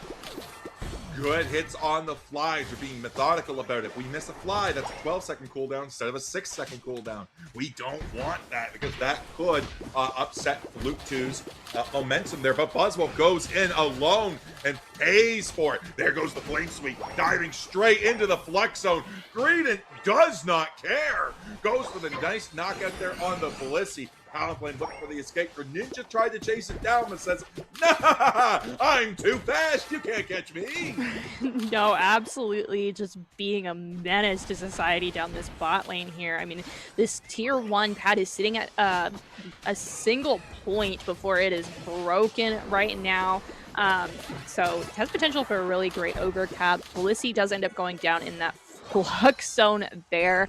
Feet and Larp's Underdunk team really not caring about that Flux Zone at all. That's a 29 over down that bot lane here, putting us at 217-4. And Pirate King just trying to get that Unite move, which they just now were able to get. There's also an approximate 30-point over in the top as well. 218-4 there. Not a goose egg, so we are doing better than we did at this point in the game last time for Royal Ascent. But Registeel, Regidrago, and Regieleki once more going to Feet and Larp's Underdunk Team Part 2. Yeah, no, they are looking really, really good right now with that Regieleki heading up that bot lane there. I'm so used to saying top lane. Oh my gosh, and here we go. We do have the Azumarill Unite move does come out here, followed up by the Water Burst Shuriken, but it is not enough to keep Royal Ascent on the board here. The Regieleki does end up going in. And we're being careful about how many scores are being put in right now. That is still at 33 there, so that tier 2 might be up for a bit. But that is a nice KO for them. The Azumarill does go down. Decidueye with the knock-knock and that back line there does end up getting a KO on Trevenant. And another one as well on that Buzzwole. Massive KOs for that Decidueye there. Putting out the damage with the Spirit Shackle. What a great use of Knock Knock Latu. Like you said, Latios almost taken down again, but Blissey, we're 5 minutes into this match. Blissey is still level 7, not quite that level 8. Trevenant, Latios, still level 8. Once again, we are missing 3 Unite moves that are very pivotal to Royal Ascent, and Feet and Larp's Underdunk Team Iteration 2 is just going to town, just saying like, you know what? This central path is now ours. You don't have it. Yeah, Azumarill Unite move once again there, and Greedent trying to get away from this angry Buzzwole, and they do just make it, because that's just what a Greedent does. They just run around and they hassle you, and they get away with it a lot. But nice fly in on that Latios as well, sitting at a level 8. No, that is definitely not where we want to be at this point in the match here. We do Woodhammer that Talonflame in this central path right now, but they are just too mobile. They are just so easily able to get away as that Birdmon there. I love what they're able to do. They're able to set things up. The Talonflame goes for the fly there. They're almost getting the KO. Talonflame very low. Goes for the flame sweep. Takes down the Latios. Now they say adios. And now they're going to look to take down the Greninja. That's next. 2 KO streak. Blissey very low. Going for full eggs here. Greeted right on the senses. They're in the 3 KO streak for the Talonflame. Can we make it 4? No, Ozzy said, we're going to put an end to your menace there. I need some KOs too. They do indeed here, as more damage comes out from this Azumarill. A nice 2 KO streak here, and scores go in. The hammers are out, and the Greedent does end up going down, but this Azumarill is just eating everyone up right now. And this Talonflame is at a level 14. Gonna be 15. That's a 4 KO streak for our Azumarill here. They do finally end up going down to our Buzzwole there, but I mean, they took a lot of KOs and sent a lot of Mons back to the Pokemon Center there. Massive XP swing. That Buzzwole just shot up to level 12. That's exactly what Royal Ascent needed. Long cooldown, though, for Feet and Lark's Underdunk Team Iteration 2 or that Talonflame, which is kind of what you want to do at this point of the game there. You've built up a long cooldown timer. If you're going to go down, at least it's not within that 30-second window right before the Groudon, Kyogre, Rayquaza, whoever you decided to bring in. But once again, you know what? WinCon has been activated. That Regieleki is barreling down towards the home pad, and right now Royal Ascent has to think, are they going to make a play similar to last game where if it goes in, are they just going to go make a beeline for that home pad, or are they just going to just kind of like, you know what, let's mellow it out, let's rip the objective?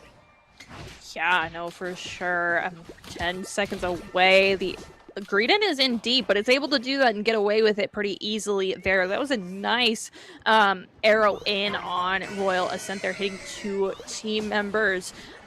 And we already got the Buzzwole kind of stunned out just a little bit there. Knock Knock comes out once again. That's huge damage here on Royal Ascent right now. 2 KO streak for our Azumarill right now, as well as the Psy coming out here. That is a 4 KO streak. It's just Pirate King and a Dream, and the Dream is got his feet, and Larv's Underdunk team will be ripping and taking down this Kyogre again. It'll be Blissey and Latios who are going to come try to stop it.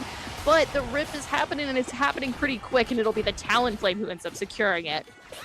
We hesitated just a little bit there, and unfortunately weren't able to get it. Bliss assist from across the map onto the Latios. That is huge to try to save them, but the Talonflame, the Azumarill, and the Greedent are just absolutely too much of a menace. We're caught out behind enemy lines because we only have a very small front line there. Buzzwole doing whatever they can, but I think this game just might be about over, Meowri. Yeah, no, there's really not.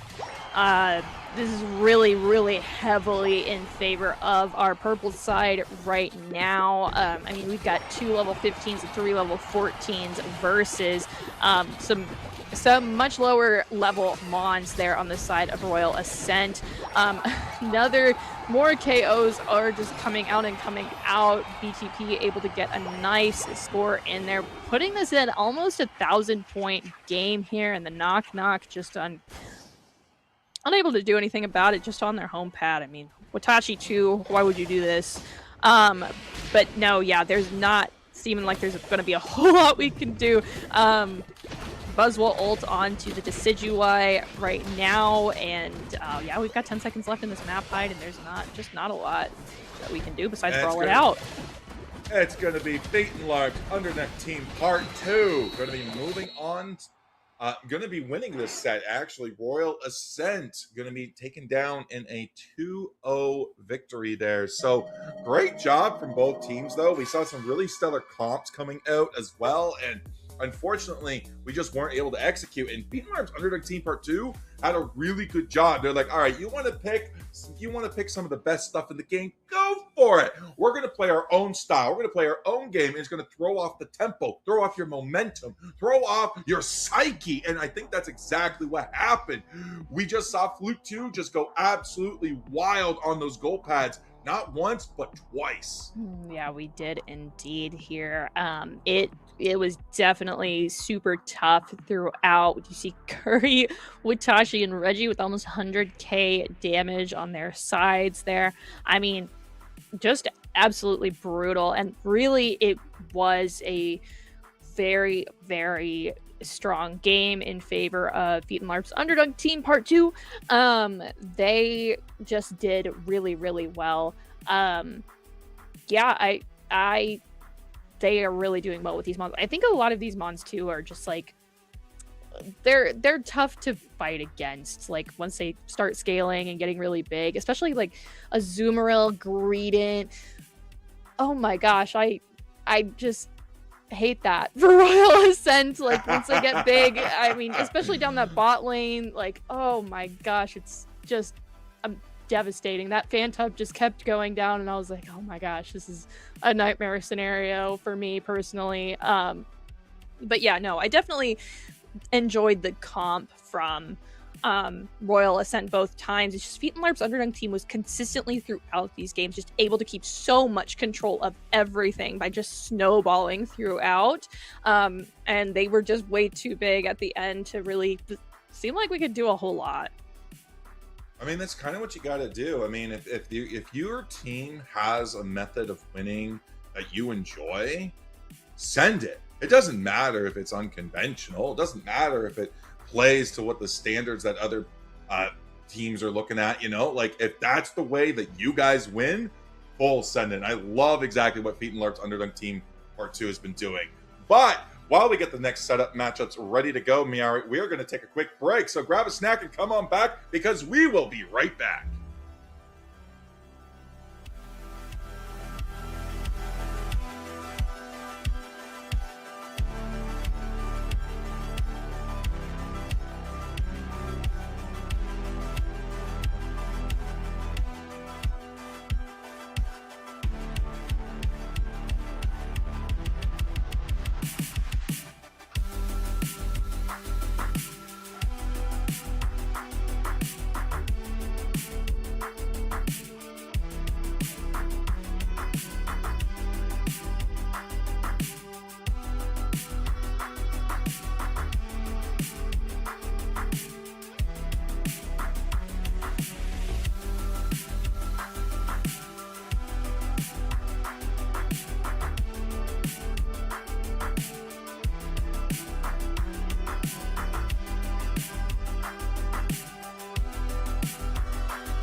Welcome back. The final set of the night. It's going to be Peyton Lart's Underdunk Team Part 2 versus Gambaru Dex. And we are excited to see in this single elimination event. And Miauri, of course, it's all-star mode.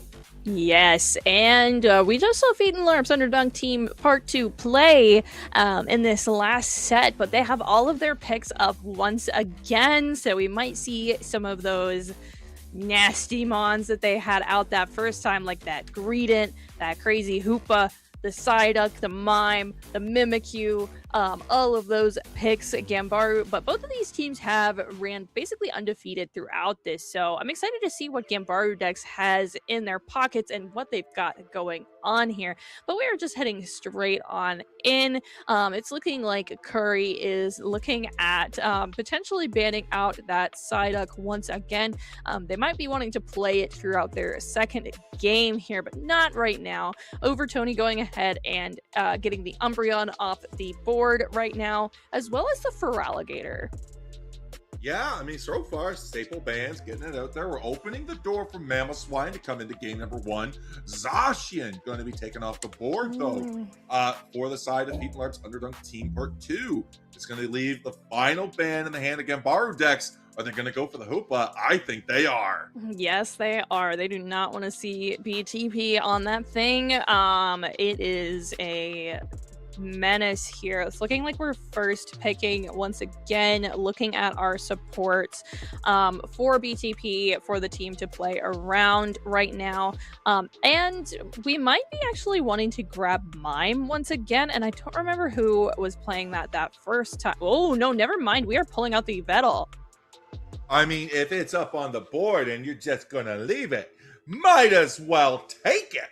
Well, they are going to be looking at Goldie, potentially bringing in a Crustle. Mamoswine still on the board, but we're blocking in Crustle. Blissey, yeah, you know what? Might as well take it. One of the best supporters that you can grab. Yeah, Blissey not banned, equal Blissey grabbed here. No Umbreon, equal Crustle can play pretty well as well. And, you know, looking like we're going to be grabbing the Mew on the side of Feet and Larp's Underdunk team as well. It looks like we've done a little bit of name changing around too. I believe it was Watashi 1 or Watashi 2 that was on the Mew. I think it was 2 there, but they did really, really well that last set here. And they're picking up the Mr. Mime once again, so crime will be on the way for this next game for sure, but we might be able to meet it here with a Inteleon pick for Chris, as well as Machamp. Floppa is going to be running that on. Ooh, I love Machamp. Listen, he's got 4 arms. He can submit you. There's a lot of things that Machamp's going to be able to do, but they are going up against Mr. Mime, the king of crime. And Reggie and BTP going to be locking in Ceruledge and Palkia. Palkia gets that Unite move wickedly fast, and we're seeing double stacks on there, which means we're going to see a very tanky, very surprisingly strong Pokemon potentially out of that Palkia. Yeah, really, really interesting here. I'm wondering what Gambaru Dex is going to go ahead and lock in for their last pick here. It's looking like we're grabbing the Talonflame for right now here. Don't want to let Feet and Larp's Underdunk Team Part 2 have that guy. And yeah, the Palkia pick is interesting here. So whoops, not all legendaries, but heck, we sure have a lot of them here with 2 on the side of Feet and Larp's Underdunk team.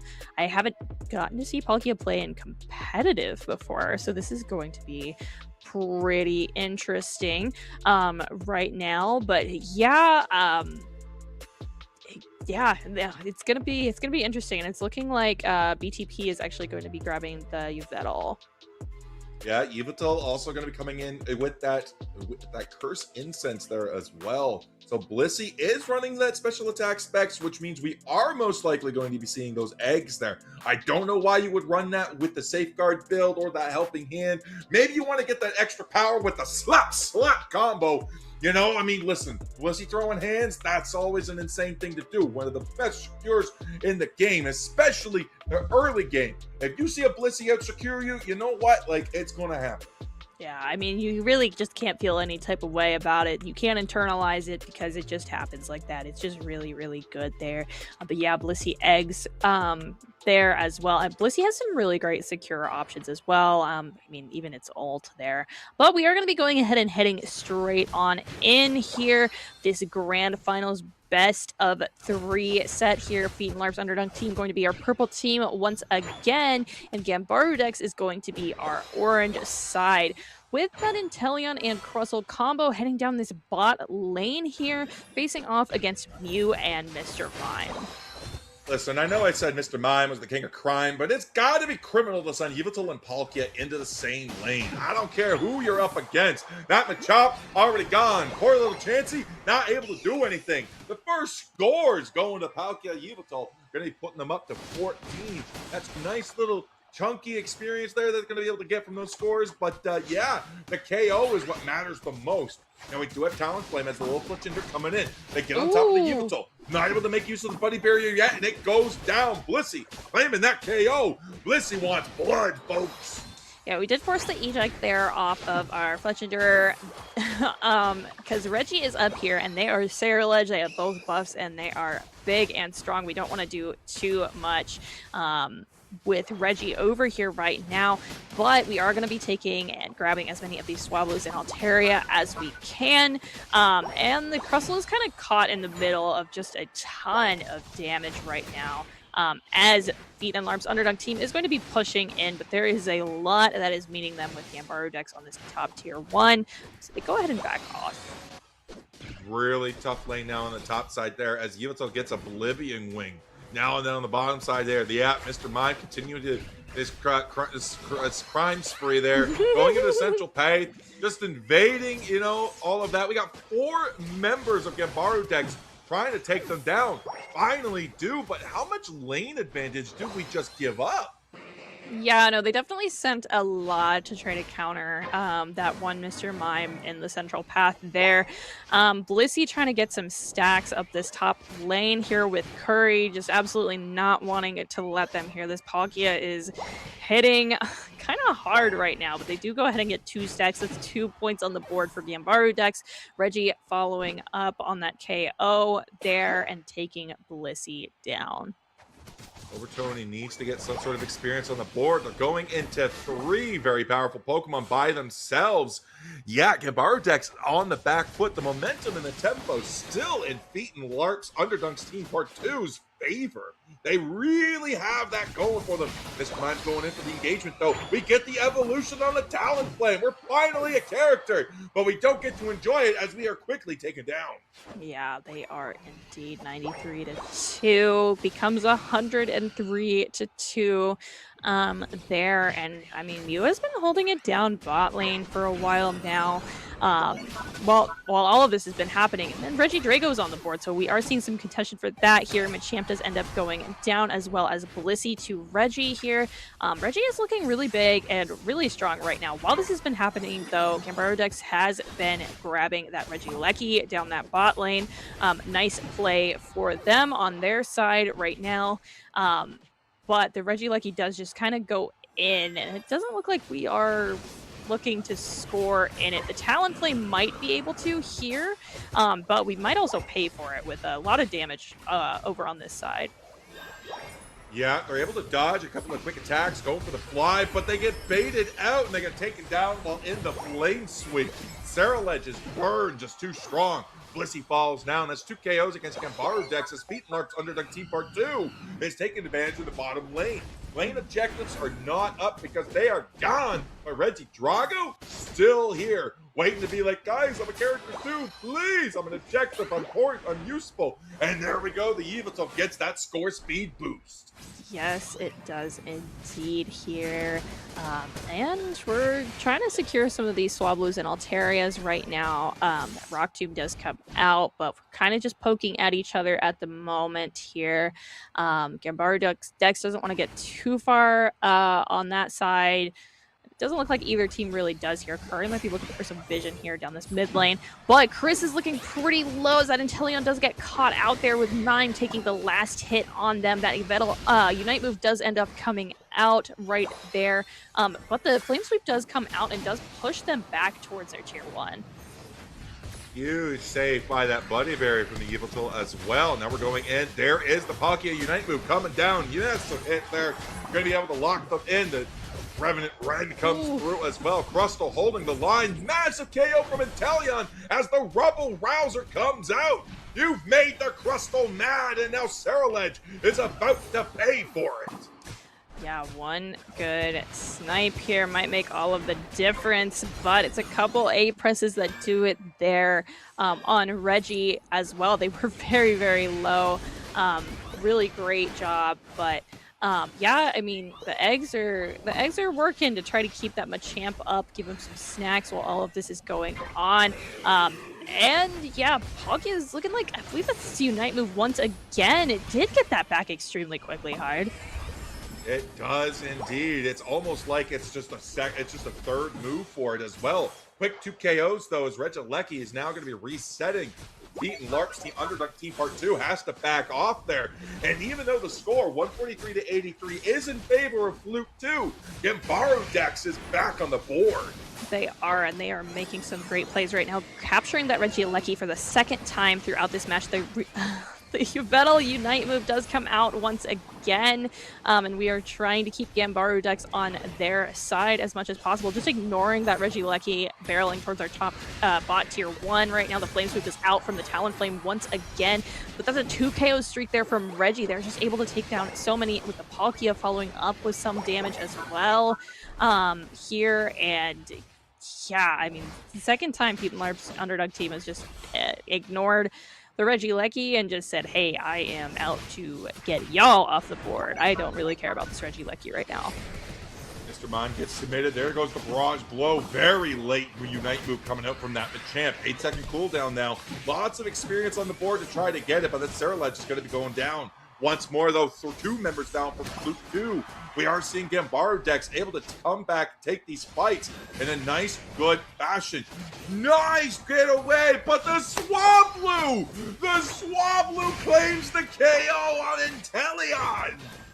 They do indeed, and Goldie is getting some nice hits in on Curry right now, but Curry is just too strong as this Palkia. They are level 13 right now. We are 40 seconds away from our final objective spawning on the map right here. 207 to 103. Not that much of a disparity between the scores, but it is still looking pretty rough, especially with the level difference is a bit more threatening. Reggie with the level 14 on the Ceruledge is kind of frightening as well. But I mean, it's not as much of a difference as we've seen in some of the past games. No, the 207 to 103, going 10 seconds in, this is actually the closest that a team has been that we have been started casting going up against Fluke 2. And Gambaru Dex doing a great job there, especially with the levels. 2 level 13s, 1 level 12, 10 and 11, keeping on pace with what Fluke 2 is going to be looking to do. We get the massive KO on Ceruledge. 24 seconds is what they're going to be out for. Talonflame able to get out and look for another opportunity. Now all of a sudden, these snipe shots are doing massive damage. The Barrage Blow goes in, but they're saved by the Showtime. They are indeed, and that is 2 members down for the side of Pete and Larp's Underdunk Team Part 2, and that is another. It looks like BTP was just incredibly low there. We've just got Palkia and Mew up on the board. It's a bit risky to go ahead and start this Groudon with the Mew, and Reggie is already back on the board. They got to start the rip now. They have 2 people down. Yveltal's about to come back there. They do have to watch out for the Revenant Ren, though, and Crustal's already looking to get them away from it. Ceruledge looking for an opportunity to come in. They're just going to walk by. We get them stunned in. The Revenant Ren's now going to come through. Do we get the secure? Talonflame grabs it. Gambaru Dex grabs the Groudon. Now they just got to score. They need 2. They need 1 Hundo Burger and then a little bit. And it's Yveltal, Palkia, and a Dream. These duo is about to get punished for the demonic lane that they started this game with. Yeah, the 24 goes in down that bot tier 1 here. We still need to score again. Right now, Gambaru Dex is pivoting and going up towards this top tier 1. Right now, the Machamp with the 50 goes in, becomes a hundo burger there for them. And we have kind of baited Feeds and Larp's team out away from their tier 2 and away from their healing on that, but BTP does have a Groudon buff on them, so they might be able to do something with that. They do get a buff. It's going to be on that Mew, but will they be able to get enough points in the pocket? Because they need more than 100 to score and get it in. Yveltal goes up. There's 90 going in. No, we're the burn. Blissey. Oh, the Blissey slaps. Blissey slaps. Keeping that 45 from going in. Oh my gosh. I told you can't underestimate Blissey. Blissey just loves to throw hands. What an amazing game 1 coming out from Gambaru Dex. No, really, really great plays from both sides here. You see Gambaru Dex, they kept it calm during that end fight, and they got some really critical KOs there. The Inteleon was Inteleoning as it should, and they were just able to capture the Groudon and turn that around for them a bit. And nice job from the Blissey on keeping that 45 from going in, that 90 there. It would not have been enough, but it would have definitely made it a lot closer for Feet and Larp's Underdunk team part 2. Yeah, absolutely. Listen, Blissey coming in with the heals of a lifetime, 114k. That is amazing. I mean, when you got eggs coming in, we got those full stacks. That's what you want to see, and they're definitely putting in the work. And listen, that early game was definitely rough. Fleet 2, Fleet and Larp's Underdog Team Part 2, they were able to come up with some nasty lanes, and it was demonic. Yveltal Palkia in the same lane, that was diabolical. And then the Mr. Mime in the basement, oh, bro, like, they had it. But Gambaru was able to make the play. They were able to come back. And you could see from their comp, too, what they wanted to do. A lot of their Pokemon were there to set up Inteleon to get those snipe shots, for Talonflame to land those flies.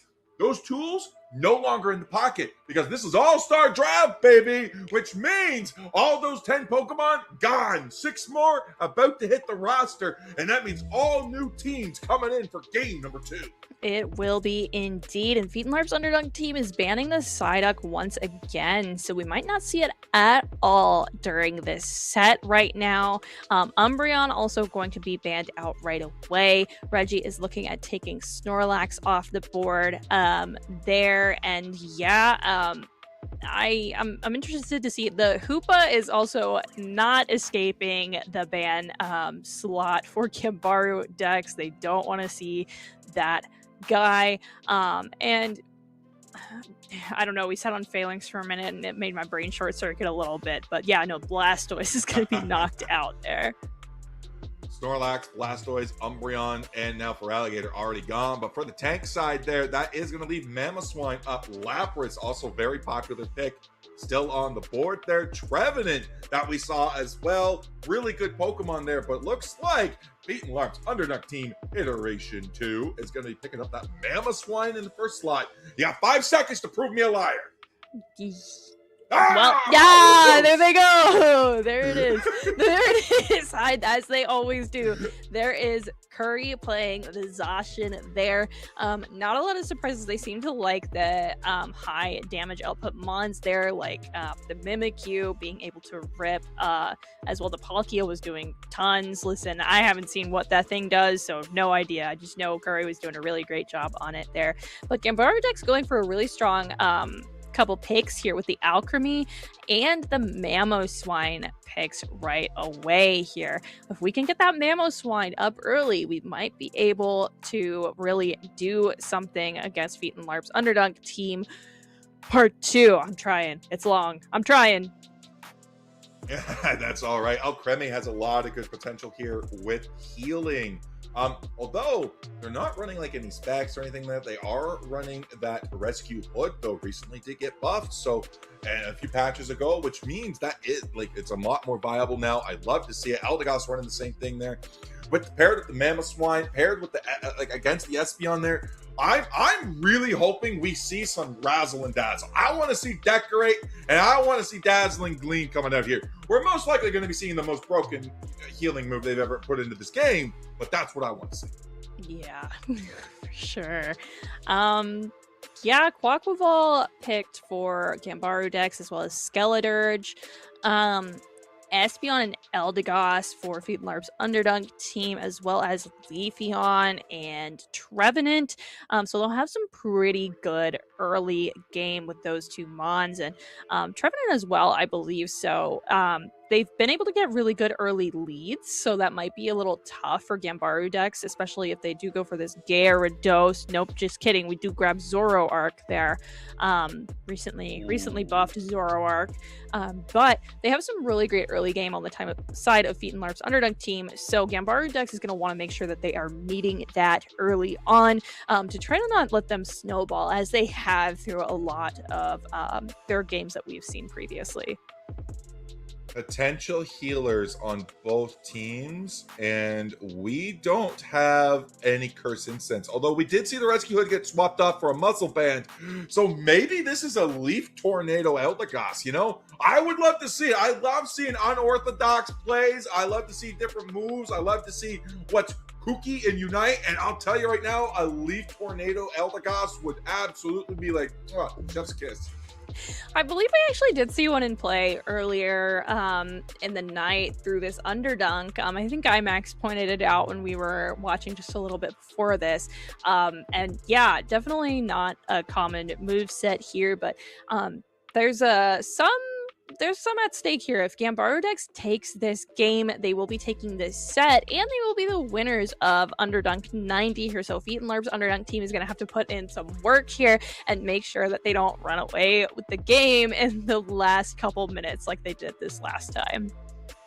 Yeah, Feet and Larp's Underdunk Team Part 2 is not in the match point position. That is going to go to Gambaru Dex, but they are going to be your purple team. Gambaru Dex, your orange team. And we're sending Zorua and Leafeon into that central path. Yeah, we will be indeed. We have our Skeledirge going solo down this bot lane here. It's looking like our Mamoswine unevolved is going to be heading to invade that central lane for the side of Feet and Larp's Underdunk team here. Phantump taking a hit from Skeledirge there. Yeah, it's going to be interesting if they're able to do anything with that. No, Goldie is not able to out-secure Reggie on their buffs at all, but that is some nice pressure there as well. Reggie is going to be heading up top pretty early, it looks like, for that gank, though, and going to probably try to be punishing some of this. We get the opening and we get a quick stun there, but we have to use an aerial ace dash already. Zoroark now on cooldown, chasing an Espeon, forces them out. Espeon now looping around, coming back to the top. We're 5 seconds away from the 850 birds. It's going to be a 4v4 fight here. Zoroark's already going for the combo, cleans him up before Flute 2 can do anything about it. Yeah, Reggie looking pretty low. They do have to back off there, and the Zoroark is grabbing these middle Natus. They're getting some nice XP on their side. Over Tony also grabbing this blue buff from Feet and Larp's Underdog team there. That is really great experience, but it's looking like Reggie's going to match it there, going to go ahead and take the blue buff on the side of Gambaru Dex. So we are just kind of trading those buffs right now, and Over Tony is going ahead and getting some scores in down this bot lane as well. Listen, right now, Feet and Larp's Underdog Team Part 2 is just clearing jungle. They just said, all right, you want to do that? I'll just come through. Leafeon's got their opposing side. Zacian's going to take their own side. And, and we're going to see Zoroark says, thanks for the buffs. I didn't want to come take them, but now I just got to take you, and now they're gone. Double KO streak as we're able to take down. Metal Claw comes out from the Zacian. Zacian's now looking for an opportunity to escape there as Zoroark off cooldown, ready to engage. They are indeed. indeed up this top lane here. It's just Zacian facing off against his Alchemy and Medieval Quaquaval. Don't know your evolution name, so sorry. There, but Zoroark does end up taking the Regidrago for Gambarudex. This is a much better early game state for Gambarudex than they had in this last game here. But we do see Reggie go ahead and take the Quaquaval down too. So this is definitely looking pretty scary, especially with that Espeon caught out by that Zoroark right there. Right now, the Zoroark is just eating up, and paired with the Mamoswine. Man, I almost wonder if the Zacian was worth it over the Mamoswine pick, because right now they might be regretting it. Mamoswine's been doing some great work setting up that Zoroark. They've already broken that first T1 pad there, 115 to 42. This is a completely different state of the game compared to game number 1. Yeah, 42 to 115. That Emerald two-step did come out to take out just the Alchemy, though. And Regilecky will be playing on the side of Larp's Underdunk team right now. But, I mean, we are not pushing scores with it right now. We are just kind of letting it go for what we want. We did send Leafeon down that bot lane here, but Skeletor's and Alchemy were there and ready to meet it to defend. I like what the Quaquaval's doing. It keeps going back and fighting the Reggie, hitting the pad, getting those shields, not letting its HP get chunked down too much by trying to fight it one-on-one. 42 to 115, though, as you said, Miari. And yeah, beating Lark's Underdunk Team Part 2 is looking to be a bit behind there. Nice grab from the Ice Fangs there. Now we're going to come in with the Quaquaval. That's the Unite move there. And then, oh! Gonna be Trevenant, gonna be taken down. Yeah, never let our defender go down here right now. And they're about to be fully evolved as well. The Razor Leaf does come out from Reggie, but this Leafeon just has not been able to scale throughout as it would need to here. And there it is. There's the Mamoswine for Gambarudex, and it is looking pretty rough. There's the Ice Fang, able to kidnap that. Able to kidnap the Zacian, able to pull him down, but we're not able to find the KO. Alchemy coming in with the heals, trying to heal up both the Mamoswine and the Quaquaval, and they absolutely do. The Blue Duck and the Mammoth Pig is absolutely going wild thanks to a little bit of cake. Yeah, they do indeed. And Overtony's already sitting at level 10 right now, but Leafeon and the Espeon on the side of Larp's Underdog team, well, Zoro's level 11 now, have been keeping pace with that a little bit. We're not seeing too drastic of a level difference on the side of Larp's Underdog team, so this really, still really anything could happen, but Gambarudex is making really good work, doing really good work right now. This is going to be potentially a 5v3 scenario. It's a 4v3 right now. Regilecky's still left there. Zoroark goes in for the steal. The Midnight Daze comes in. We're able to get that in. We're looking for KO, and we take down the Espeon from the Quaquaval. Now we're going to see Curry trying to rip down the Alchemy there. Going to get ripped down themselves. Trevenant and a Dream. Eldegoss and a Dream. Zoroark is gone, but Mamoswine, Quaquaval, and Alchemy are proving to be a very devastating combo. They are indeed 59 to 196 right now at the 4-minute mark. And I mean, really, Larp's Underdog team, they're in a bit of a rough spot here. Both of their tier 1s are gone, so they have a lot less mobility throughout this game. And Quaquaval is just kind of hassling that Zacian up near that tier 2 as well, while we're defending our bot tier 1 very, very well from Larp's Underdog team.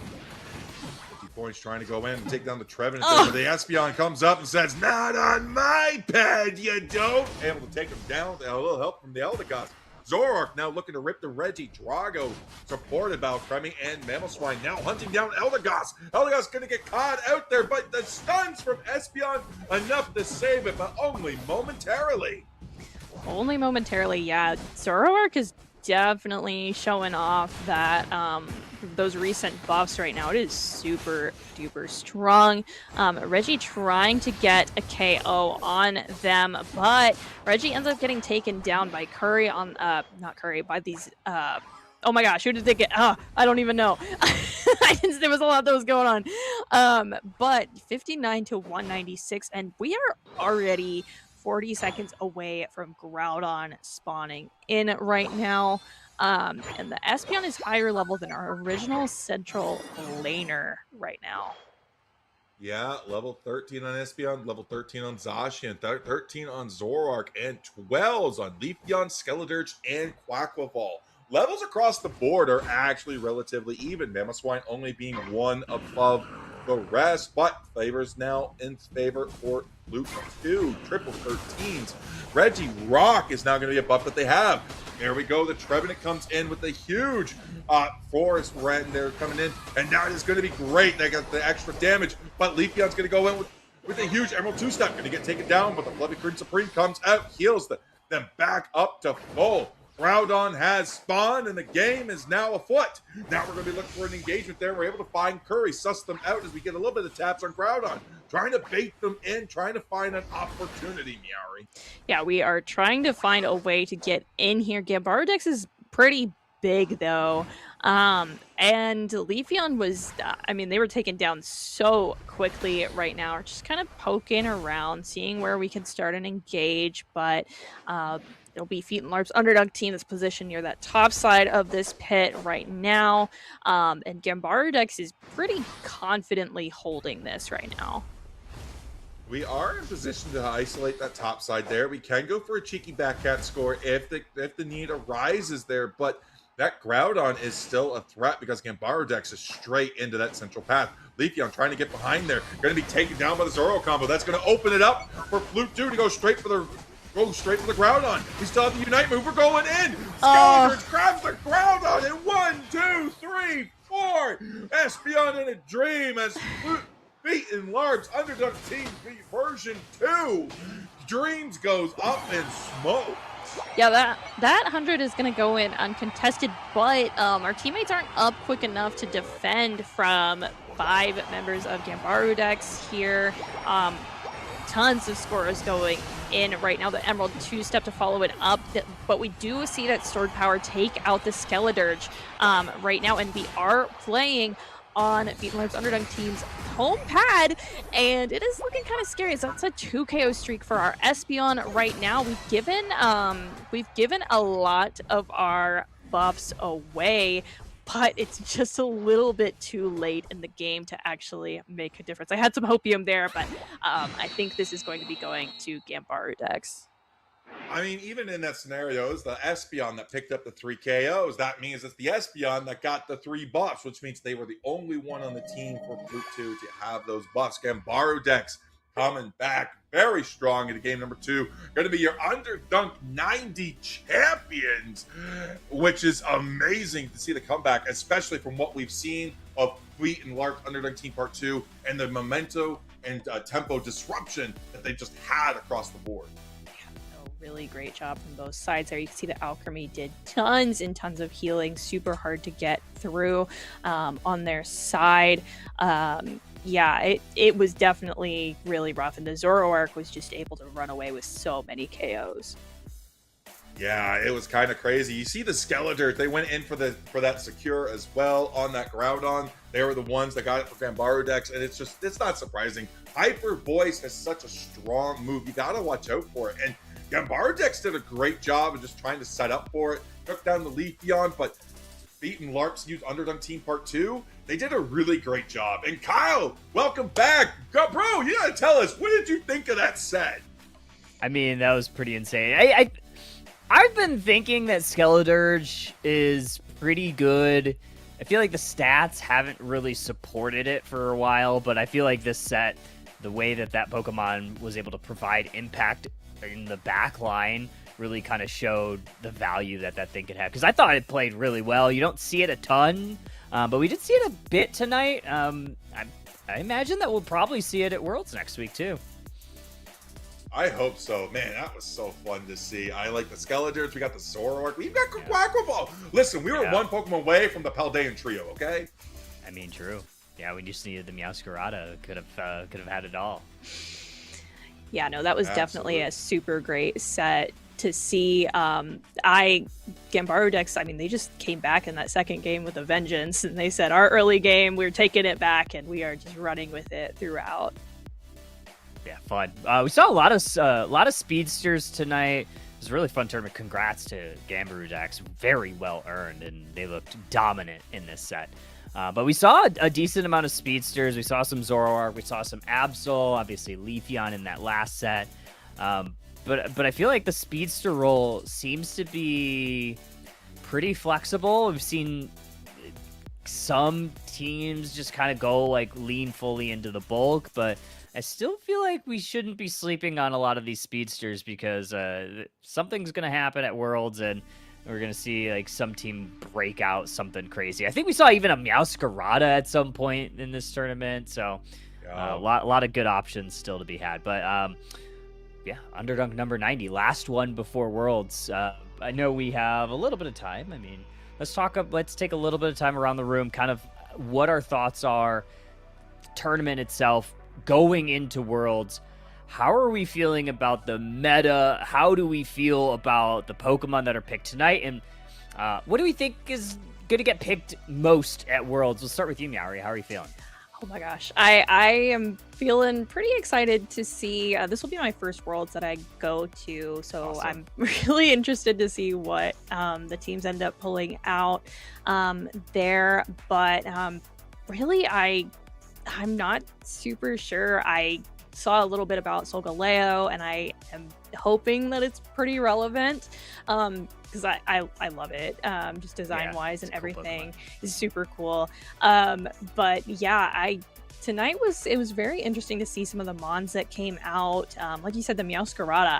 I hadn't seen it in comp for a while, I felt like, and then I saw it tonight, and I was kind of like, oh, okay, you know. You do see some off picks with this all-star draft, but it was played extremely well and showed a lot of value, I think. So those are my thoughts. Cool. I know you're gonna probably say Sableye. Outside of Sableye, I don't think we even saw any Sableye tonight. Is there any Pokemon that you're looking to maybe see at Worlds or? I want to see a resurgence of Mamoswine. We've been seeing a lot of Mamoswine in this All-Star draft there formula, and going into just open draft, no All-Star or anything like that Worlds. I want to see more Mamoswine. Snorlax is reigning number 1, but you can't stay up there forever, brother. Mamoswine's coming for that slot, and it's going to take it. Yeah, I love the Mamoswine pick. It seems like those like really proficient, engaged tank players, the ones that are really aggressive, love playing that Pokemon, and for good reason. It could really set your team up for success. You can hit that Ice Fang into some pretty good combos. So yeah, I agree. I like the Mamoswine. I think my Pokemon to watch. I would love to see it more. I don't think it's realistic. I would love to see some more Solar Beam Venusaur. It's been my favorite pick over the last few weeks, but I don't think we're gonna see it at all. But yeah, super excited to watch Worlds. 1 week away. Let's talk about teams. Do we have any predictions on who you think's going to take it? Meowry, what are your thoughts? Do you have a favorite going into this Worlds? The final Worlds. I have some biases for sure. I definitely am a fan of Peps. I am also interested to see how Slash plays. I think he's really great. I liked his interview with Husky Star a lot. I think he's a great guy. But yeah, I'm not super sure. Those are kind of my two that I'm like, yeah, I'll be looking at these players a lot. And yeah, I'm just super excited to see what happens. So we got Deep Cross Gaming and Team Peps. Jonathan Hyde, how about you, buddy? My eyes are on Root Dignitas. They've been dominant in the NA scene, and going into this, like, honestly, it's like I want them to win. Season 1, they were Gaming Gladiator. Season 2, TTV. They made it, but almost like they didn't quite get to that threshold. So now that they're there, it's right there. They got this. They got it in the bag. The scene is, like, in my opinion, it's in their favor. All they got to do is just make it to that championship Sunday, and I think they got it. And I'm rooting so hard for them. I want them to win this. All right, so Hyde's rooting for Root. I personally, in ideal scenario, and it could happen, I would love to see the Root Dignitas reject matchup in the grand finals. Ooh. Obviously, obviously, right, we're looking, they're in the same group if I'm not mistaken, so we're gonna get that matchup regardless. But I think it would be cool both of them come out of that group and then have a rematch in the grand finals. I think that would be just cinematic. I think you have a lot of good storylines there, but I mean, you can't sleep on Japan. They have so many good teams that are coming out of that region. It's just going to be a great tournament. It's going to be the last that we're ever going to see for Pokemon Unite. Probably the last Worlds, right? I mean, there's always that chance that it comes back. It's my copium, but who knows?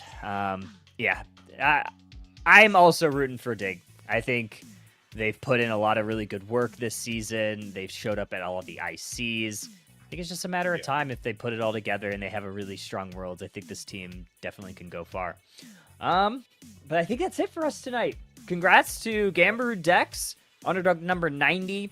We're going to be taking a quick break for Worlds, and then we'll kind of reconvene and figure out when the next one is post Worlds. Obviously, we have a bunch of people that are going to be there, so hopefully everybody that goes has a fun time. Shivam producing says Kamai for the win. I mean, gotta root for Gotlu, obviously. Gonna root for Gotlu as well. So, should be a fun tournament. I'm really excited to watch and see how it all shakes out. But with that said, that is Underdunk number 90. Make sure to stay tuned for when we will be live next. Hopefully everybody has a very safe trip if you're attending, and hopefully everybody enjoys if you are watching. I might have a co-stream if I have the availability, so maybe stick around, come over, say hi. But that said, Underdog number 90. We will see you next time. Big shout out to Hyde, Meowry, as well as IMAX for casting with me. Thank you big time for Mikey and Lordy on the TO desk behind the scenes, as well as Bina on the camera, and Shivam for producing today. And obviously, thank you for all the players for showing up, showing out. And we will see you for Underdog 91 probably in a couple weeks. Until then, trainers, we'll see you next time. Bye.